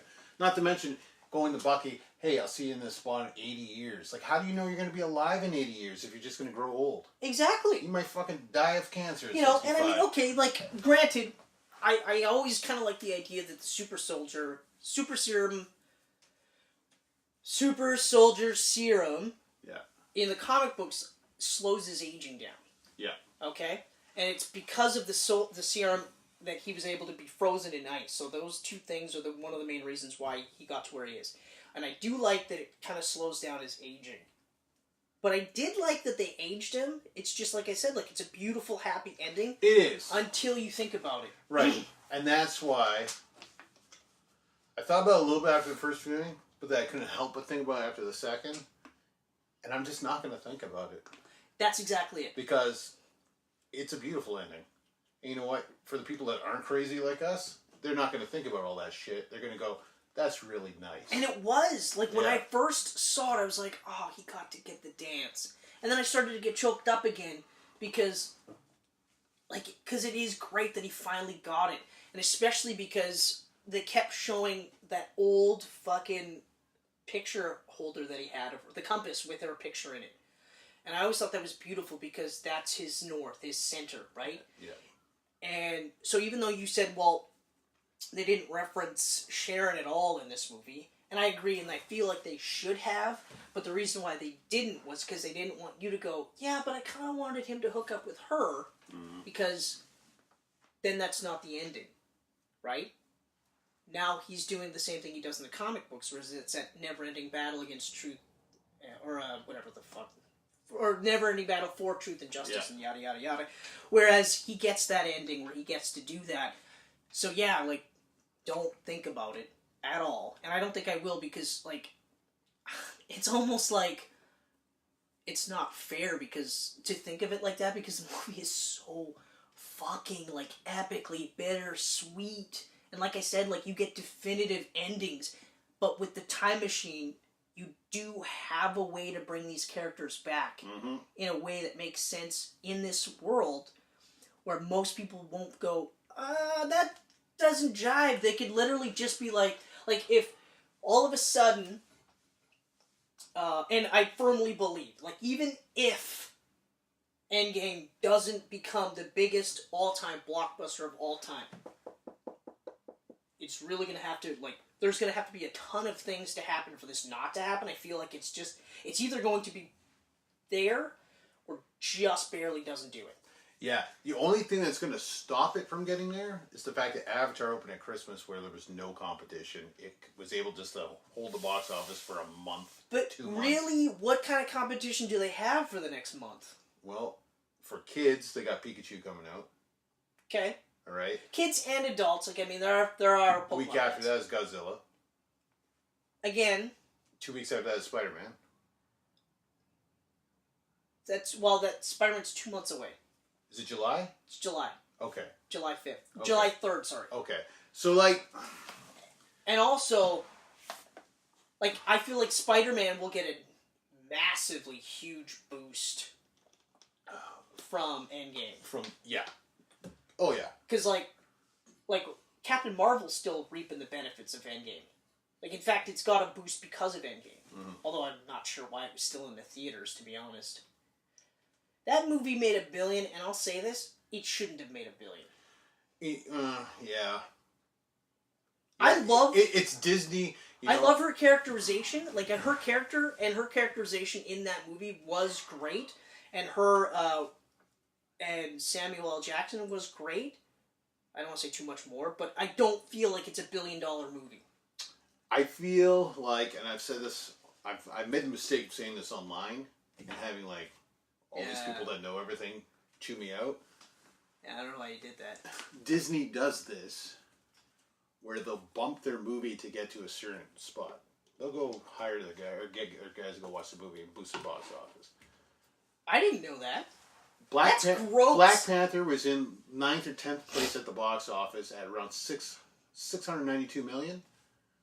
In its last weekend, it got the sudden boost to bump it to 700. I remember I was really shocked that it it just shot up. It made $1 billion. Though. It did make $1 billion worldwide. I'm talking like domestically. Oh yeah, they bumped it to get, and once it got to 700 million, dead. I remember and this being was after surprised that it was already on Blu-ray when all of a right. sudden it got this boost at the box and office. I remember thinking to myself, like, that seems really weird that it made it to $1 billion. Not that it was like, I do feel like Black Panther is a better movie than Captain Marvel. Even though it is The Lion King, but it's, in my opinion, it's a better movie overall. Now, with Captain Marvel, maybe I'm just a conspiracy theorist or something. Captain Marvel, domestically, was about $12 million away from passing Wonder Woman. It got a bump. I saw that, and I remember thinking to myself, that seems weird. It's the highest grossing female superhero movie. Yeah. That's all I'm going to say about Captain Marvel at this point, because we are going to do. We're going to talk about Captain Marvel, so I don't want to get too much into that. I don't think we don't like Captain Marvel. Yeah, no, I said, like, there are a lot of good things to that movie. Like, I remember when I got out of it, and I was thinking to myself, like, yeah, I didn't like this, and I didn't like this, and I didn't like this, and I didn't like this, and I kept doing this, and then I was like, well, hold on a second. What did I like? What did I like? And then I was like, yeah, but I liked this, and I liked this, and I liked this. Yeah. And overall, like, the things that I actually liked actually are bigger than the things that I didn't like. Mm-hmm. It was just one of those, like, maybe I was just nitpicking for the sake of nitpicking. Yeah. Although I gotta say, Brie Larson's gotta watch the shit she says.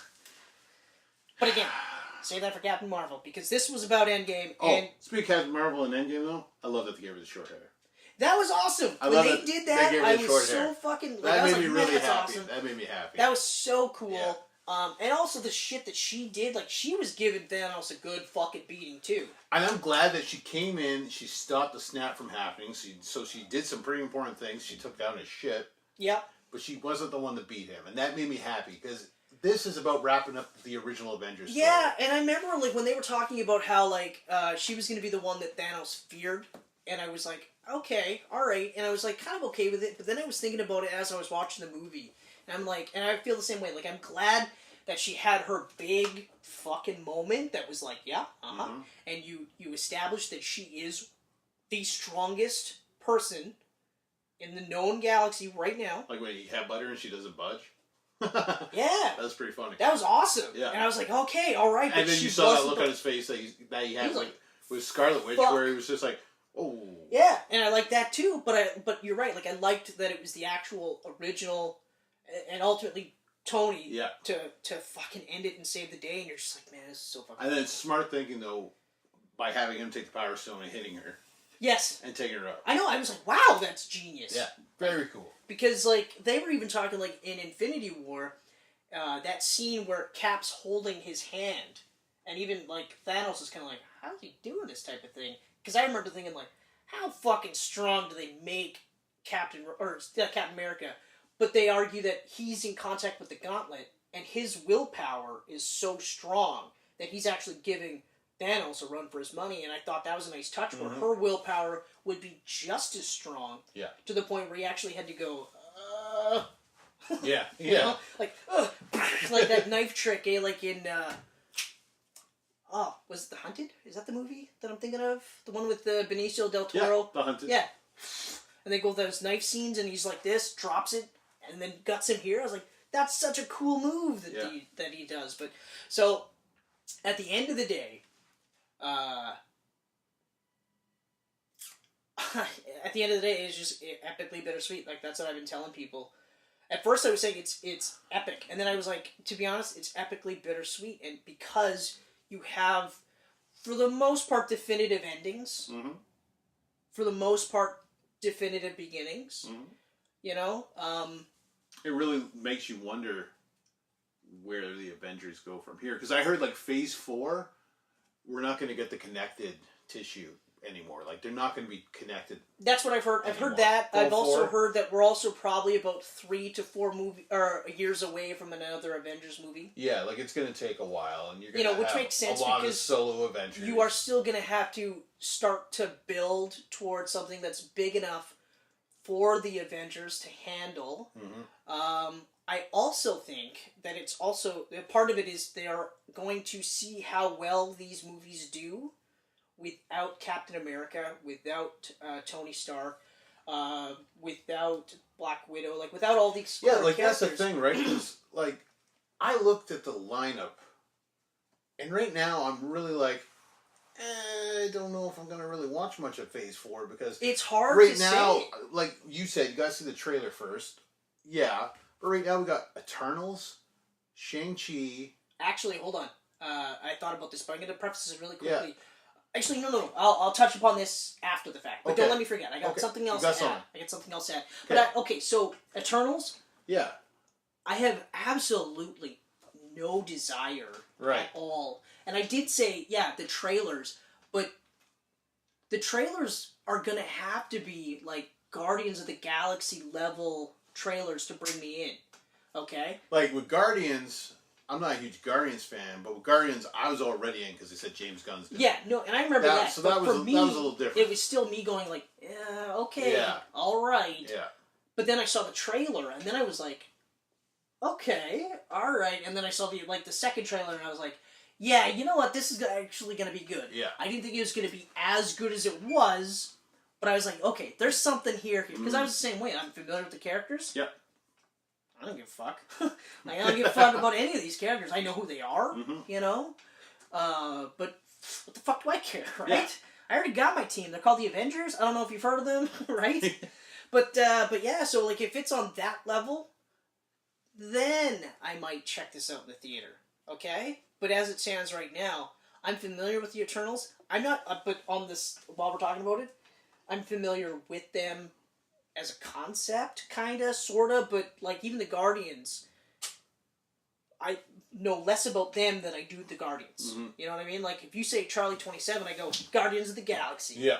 You know, if you say an Eternal aside from, actually I don't know any of them. To be honest, I don't know any of them. The only thing I'm picturing is the one guy with the blue, with the red weirdos. His name starts with an A. But regardless... But see, that's the thing, like, his name starts with an A. Yeah. Like, and I'm guessing...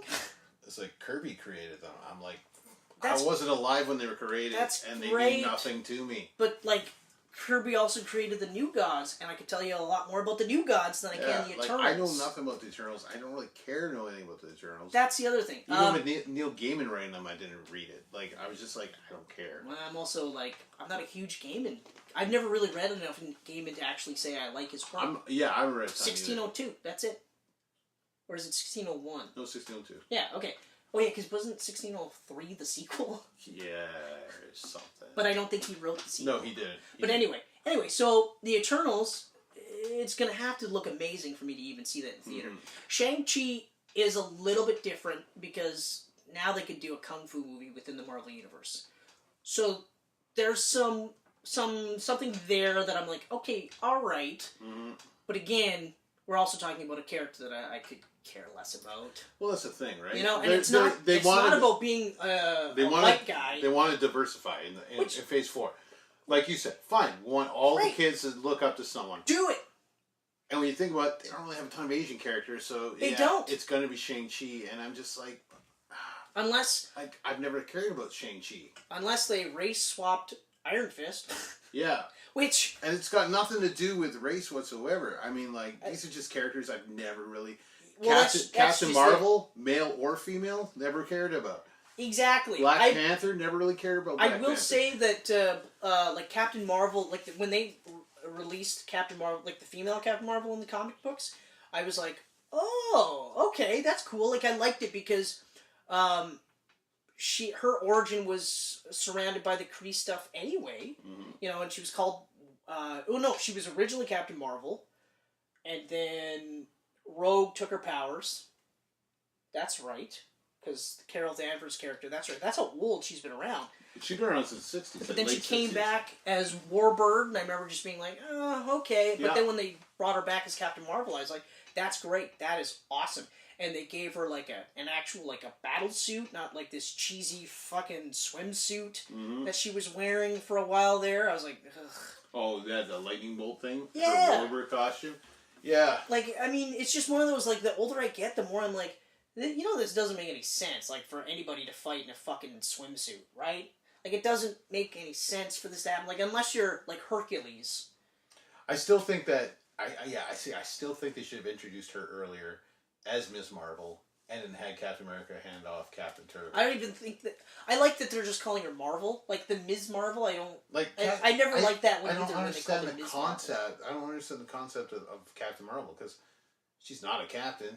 She has been called Captain Marvel in 2 movies now. No. She's a captain. Is she a captain? She's Captain Carol Danvers. Was she a captain, though? Yeah. Her designation on her, like, there's a picture of her. We'll talk about that more in the Captain Marvel. Yeah. So, but yeah, let's not get sidetracked, but anyway. I'll look into that. But anyway, but again, like Black Panther, Black Panther, it was similar to Iron Man, where I was familiar with the concept, like the concept, never really read the comic books, right? Mm-hmm. I do think, like, the movie, I think, especially the sequel, has a precedent to be fucking bonkers, and it could be just as good. I hope it's better. I hope it's against Atlantis, too. Yeah, that'd be awesome. That'd be awesome. Yeah, I guess now we can kind of talk about the ramifications. So this is where I was going to say there's something I wanted to mention, but in terms of ramifications, that mention of the earthquakes under the water, the fact that you said that could be Namor, I was like, that would be awesome. If that's Namor, that would be awesome. And the fact that it was Wakanda reporting it makes me go, Black Panther 2 against the Atlanteans and Namor? Yeah. That would be fucking cool. Although, isn't Namor still a Universal property? If it's a solo film, he's got the same deal as Hulk. Okay, then fuck it, do it. So they can't do a Namor movie, but they can introduce him into the universe. Yeah, okay. Another one of the ramifications I feel like that we should touch upon is now, at the end of Endgame, when you look at that Spider-Man Far From Home trailer, it's a little bit darker now. Okay? Especially if they actually pick it up after the snapping. Like, after everyone's back. Which I think they will. I think they'll gloss over a lot of the actual ramifications. They're going to have to gloss over a lot. Because I don't think they're going to actually touch upon the fact that half of that school is now graduated. Yeah. You know, I mean, good for them for, like, that core group from the original movie. Nice to know that the one group got all decimated together. Yeah. At least there's that, but like, but now when you look at it, now you have, so there's the scenes where he wants to go on vacation and not be Spider-Man. Yeah. This isn't just him trying to be a kid. Yeah. This is him not dealing with the fact that he lost 5 years. Yeah. He lost a lot of these people. Oh, also his Aunt May was also part of the snapping, so good stuff. And the shop owner. And the shop owner. The shop owner. Yeah. Pretty much the core characters in the first movie, they all got snapped, which is great. Yeah. You know, but also not at the same time. But still. They're all back. What I want to know is, the trailers, anyways, for Far From Home make it seem like Peter has never met Nick Fury. Yet, they were both at Tony's funeral together. But, you could be somewhere, like he knew who he was, though. Yeah. Like, they knew who each other were. Yeah. And he wasn't like, oh, hey, nice to meet you. Yeah, you don't see it in the movie, but he was like, oh, it makes you wonder, right? But that's part of what we'll have to see, right? And also with the recent bit that they're talking about how like Mysterio is going to kind of be like the cool uncle. You know what I mean? So now you have Peter looking for another surrogate dad because he lost this one and he's still dealing with it, right? So it is a little bit more darker, and I'm like, okay, this actually is a little bit better sounding than just... Like, if they place it before Infinity War, I'm actually going to be pissed. I'm going to be pissed because that's a fucking It comic. sounds like it's going to follow Endgame. Though... It has to, though. Otherwise, I'm going to be fucking pissed. His appearance in the beginning of Infinity War would make sense of coming back from a road trip. Right. All of them on the bus together. Except, like I said before, the costumes don't add up. Right. So, it's going to take place after Even Endgame. though the Stark suit, I like the Stark suit better than I like the black and red suit. Yeah. Black and red suit looks fucking awesome. There's just something about seeing him in that bright red and blue that I'm just like, that's fucking Spider-Man right there, man. Like, you fucking see that shit? Yeah. But, I mean... I still think the black and red suit looks awesome. Like, it's so cool, and obviously seeing it in action will be a little bit different, especially with the finished CGI. So I think it'll be really cool, but I'm more interested now than I was before Endgame. And I'm like in for Spider-Man 2. I am so in. And they've officially revealed that the elements in there are Hydro Man, Multiman, and Sandman. Yeah, I know. Yeah. I'm still holding out that these are Mysterio machinations, just so that he looks like... I think they are. But then it kind of makes it disappointing that that's going to be Sandman. It's a very... I think it's almost... I wish they wouldn't have said Sandman, though. It's a Mandarin thing again. I wish they wouldn't have said Sandman. Like, Molten Man and Hydra Man, I'm okay with. They're throwaway villains. Because... Sandman is Hydra Man has always been like a throwaway villain. Yeah. And I'm familiar with Molten Man too. Yeah. But I've always found like the character to be a much more interesting character because he's Liz Allen's brother in the comic books. So we'll see what happens. But I think it's really just a holdover to slowly get to like Scorpion and anyone else. Like I think... And Mysterio, too, as part of the Sinister Six. I think he's going to be an easy one to put in because you'll have a whole movie to it. We're going to have two now, right? Officially, it'll be Vulture and Mysterio. We know because it's Matt Gargan, it has to lead into Scorpion's going to be a Shocker. Shocker So there's as four. well. So there's four. Because then they don't have to do Electro. Yeah. Although they should, just because he's in the Sinister Six. But I'm okay with Woodbine as Shocker, and actually, like, he's just great in general, actually. Oh, yeah, he's a great actor. You ever watch Fargo? The TV series? Yeah. No, I've never seen it. Motherfucker, you gotta watch Fargo. There's a lot of shit I gotta watch. Yeah. It's just, there's too much good TV. There is, like, Michelle and I burned through Hannah. Yeah. Hannah was awesome. See, I haven't started Hannah. Oh, But then so good. I've also been working on, I'm catching up with the Goldbergs. Been watching a lot of sitcoms. I've been wanting feel-good television. I gotta tell you, though, the Goldbergs, though, like, it's only within this season that just finished, I think, that we didn't actually watch all the way through, because we did kind of go, oh, okay. Yeah. Right. Because there was only so much that they could do where I was like, I was not finding it as funny, but fuck, man. I'm on season 5 right now. I fucking love it still. Barry's amazing. Gold. Yeah. Gold. He's so good. And the fact that they introduced Bill Goldberg on the Goldbergs. Yeah. It's hilarious. Yeah, exactly. It's so funny. Well, I think this one's season 6. Yeah, they're on 6 now. That's right. So we finished up season 5 and then we haven't really touched season 6. And I don't miss it. Yeah. But that 5-year run was golden. Mm. But, okay, final implications. Yeah, so... Okay, so other than that, like, Doctor Strange 2, believe it or not, I'm actually intrigued about Doctor Strange 2. I am now. I didn't like Doctor Strange in the solo movie. These 2 movies have made me like him a lot more. Exactly. But the Russos, you know what I mean? Again, the Russos. The Russos took a character that I have said that I hated. And then by the end of his hero arc, I was still just like, I didn't root for him. It was awesome. The way he beat Dormammu was awesome, and I maintain that I loved that. Was a flip from that classic like hero battle. Mm-hmm. I love that. But the Russos made me go, no, Doctor Strange is fucking awesome. Like he is. It's the Russos, and it's McFeely and Marcus. Yeah, even his appearance though in Ragnarok, I enjoyed more. Yes, I also did too. So if we get more of that kind of Strange, Which I feel like we will. I think we will, and I think we're going to I get almost one feel like that we have to. it's hard to say because Scott Derrickson's doing it again. Ooh. Same guy's doing it. So Ooh. so we'll see. We'll see how it plays out. He's not a really funny dude. He did straight up like horror movies before Doctor Strange. But like Doctor Strange doesn't have to be funny. It doesn't have to be funny, and I don't want funny. No. Not every Marvel movie needs to be funny. Right, and I mean like. But I want a little more lightheartedness. I think just like but I want to have more emotional attachment. Yeah, but to Wong the can character. handle the humor stuff. Yeah. He can handle the humor stuff. You know what I mean? Yeah. Or we can even have like glimpses of the Ancient One. She can handle humor stuff. Yeah, I don't want. I don't want straight up humor. I just want. No. Tension breakers. Like I said, I was more breakers. emotionally attached to the Doctor Strange in these two movies just because he wasn't a prick. He was not a piece of shit. Yeah, like that I was even got a really- kick, like even in Infinity War, where he's like, "Look, like when it comes down to you or the kid or the stone, I'm not gonna hesitate." And Iron Man's trying to be like, "Oh, great moral compass," but it's like, this is the fate of the entire galaxy that rests on his decision. Yeah. You know.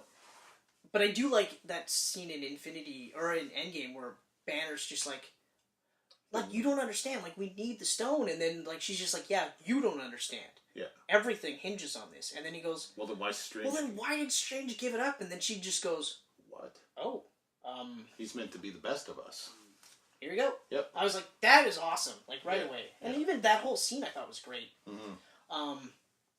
I can't say enough good things about Endgame. Yeah, I mean, we could talk Endgame forever. Like I could poke holes through it all day long, but I just don't want to now. Like And I mean- I'm just so great. And like I said, they have a back door to bring out any of these characters if this next string Exactly. doesn't do well. If Robert Downey Jr. or Chris Evans are willing to come back and they want Or to come if back, they feel like they need them, but they need to recast them. yeah. Because again, this is an easy time to recast. Oh, exactly. You know? Go to the past, bring back young Iron Man. Yeah, exactly. You know? Even though Iron Lad, I think, is going to happen. I think, and that actually, I like that. Or I almost kind of like the idea of Morgan becoming, not necessarily Iron Man, but a type of But character. that's going to be ways off because she's so young. That's true. That is true. That's right. She's young right now. Yeah, that's right, so 'cause she's only- maybe she's the about- third generation of the MCU. If we get to that point, If hopefully. I don't know, we'll see. We'll see how this plays Yeah. out with Like, all I these mean, characters. It'll be interesting to see. I'm actually kind of intrigued to see if Spider-Man can actually get to that $1 billion part. You know what I mean? Because he's always been in and around the 800 mil. It's a tough call right now. I feel like It's a tough call. I feel like it does though. I mean, Like it made 800 mil without any sort of Avengers bump. I think Oh no, it did have a Civil War bump though. the fact that Spidey can't reach $1 billion, but characters like Captain Marvel and Black Panther and stuff do is strange. It is very. I strange. understand that, female superhero, black superhero, these are very special moments. But it is But weird. it's Spider-Man, It is right? weird. That he is like the third most recognized hero. Yeah. I think like now it's like it's like a top 5 type of thing. But I guess that doesn't really mean anything anymore either, because like Endgame made twice as much as Justice League in one weekend. Yeah, but You know what I mean though? Like Superman, Batman, and Wonder Woman, they're huge. Them being together on the big screen should yeah, have but been that's the other thing too, where an you're just event. like if they had somebody that understood the characters, then it would have happened. And it was rushed. Batman v Superman was rushed. Yeah, everything was too rushed. Everything was rushed about that. Warner was just trying to catch But up. they were also dealing with guys that didn't know the characters, didn't get the characters, and then didn't care to get the characters. That's the thing. So even if the Russos, and I think they've said in interviews that Cap is their favorite, but even if they didn't get the character, I feel like they would have done their best to get to the core concept of the character and go, okay, well, this is interesting. Let's do this. Mm-hmm.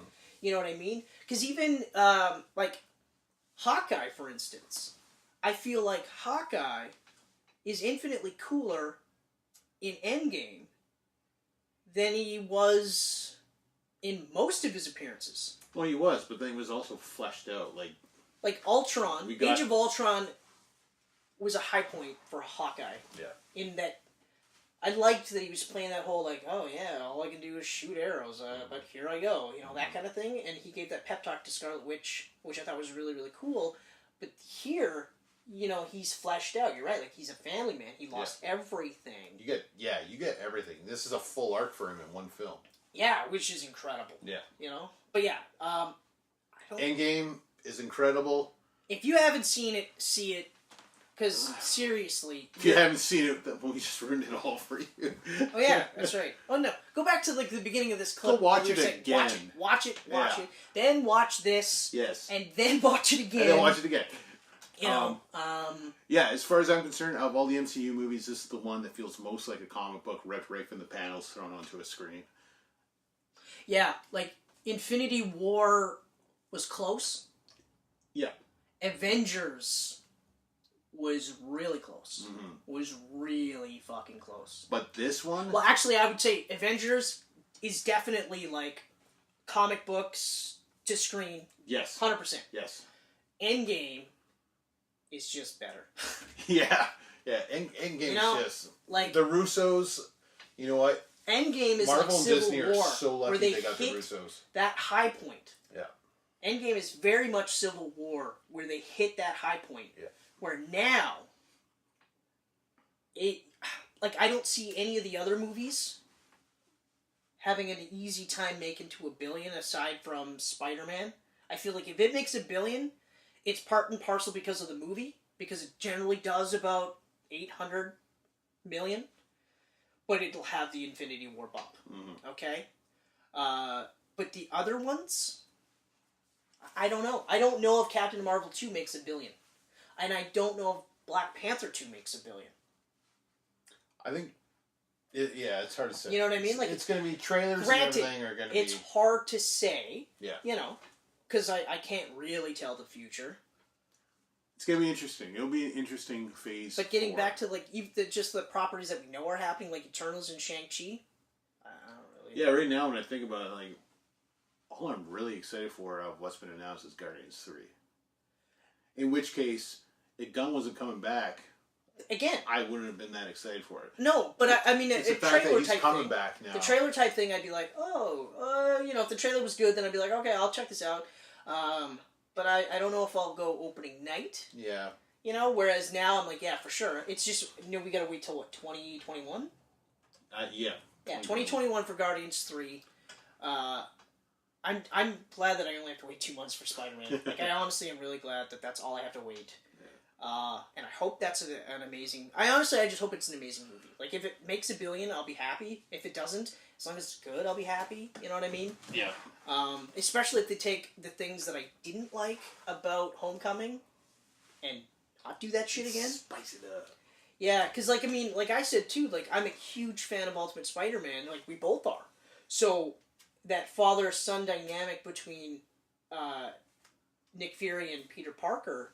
I'm like, yeah, like, fucking rights I want to see that shit, because that was awesome. Mm-hmm. Especially if you get that scene where, if they do the death thing, and you know, or Nick Fury's just like, he was like a son to me, and I could see how great he was going to be. I mean, I do think a live-action Miles is going to eventually come.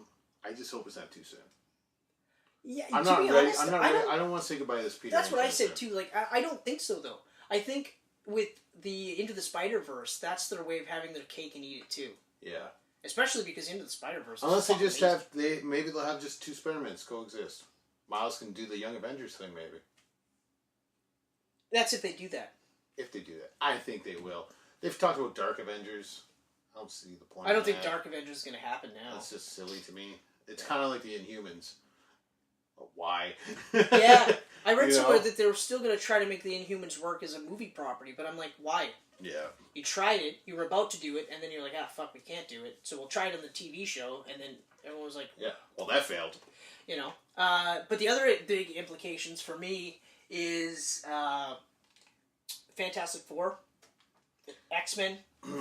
X-Men sounds like it's going to be shelved for at least 5 years. Part of me feels like it has to be, but also part of me feels like they're just saying that so when they do say, this is what we're doing, it's more of a surprise. I hope they do keep it a surprise, like Spider-Man. Oh, we're just watching some random MCU movie and then some claws pop out or something. Yeah, You or, know? just something. Something. Or like a visor lights up red or something to that effect. But yeah, so that's it for me. Giant size Avengers Endgame Camcast. The only way to do it. Yeah. The only way to do it. I bet you the running time is probably just as long as the movie. And also, just so we're clear, it's okay to cry at this movie. It's totally fine. Mm. Or cry during this Camcast. It's okay to do that too. Oh, no. Yeah, you don't have to give us permission. It's our Camcast. No, I'm giving them permission to cry during our Camcast. Oh, well then, yeah, have at her. Knock yourselves Feel out. that emotional attachment to us. It's been a while since I've said this, but if you're not wearing your geek pants, you are... naked. I like that you went smoking style. Yeah? That's good. I like that. Naked. Yeah. All right. But what he said, the naked thing. Naked. Oh, Absolutely. and enough said. Enough said. Excelsior. Naked. Okay. All right. These pancakes are delicious.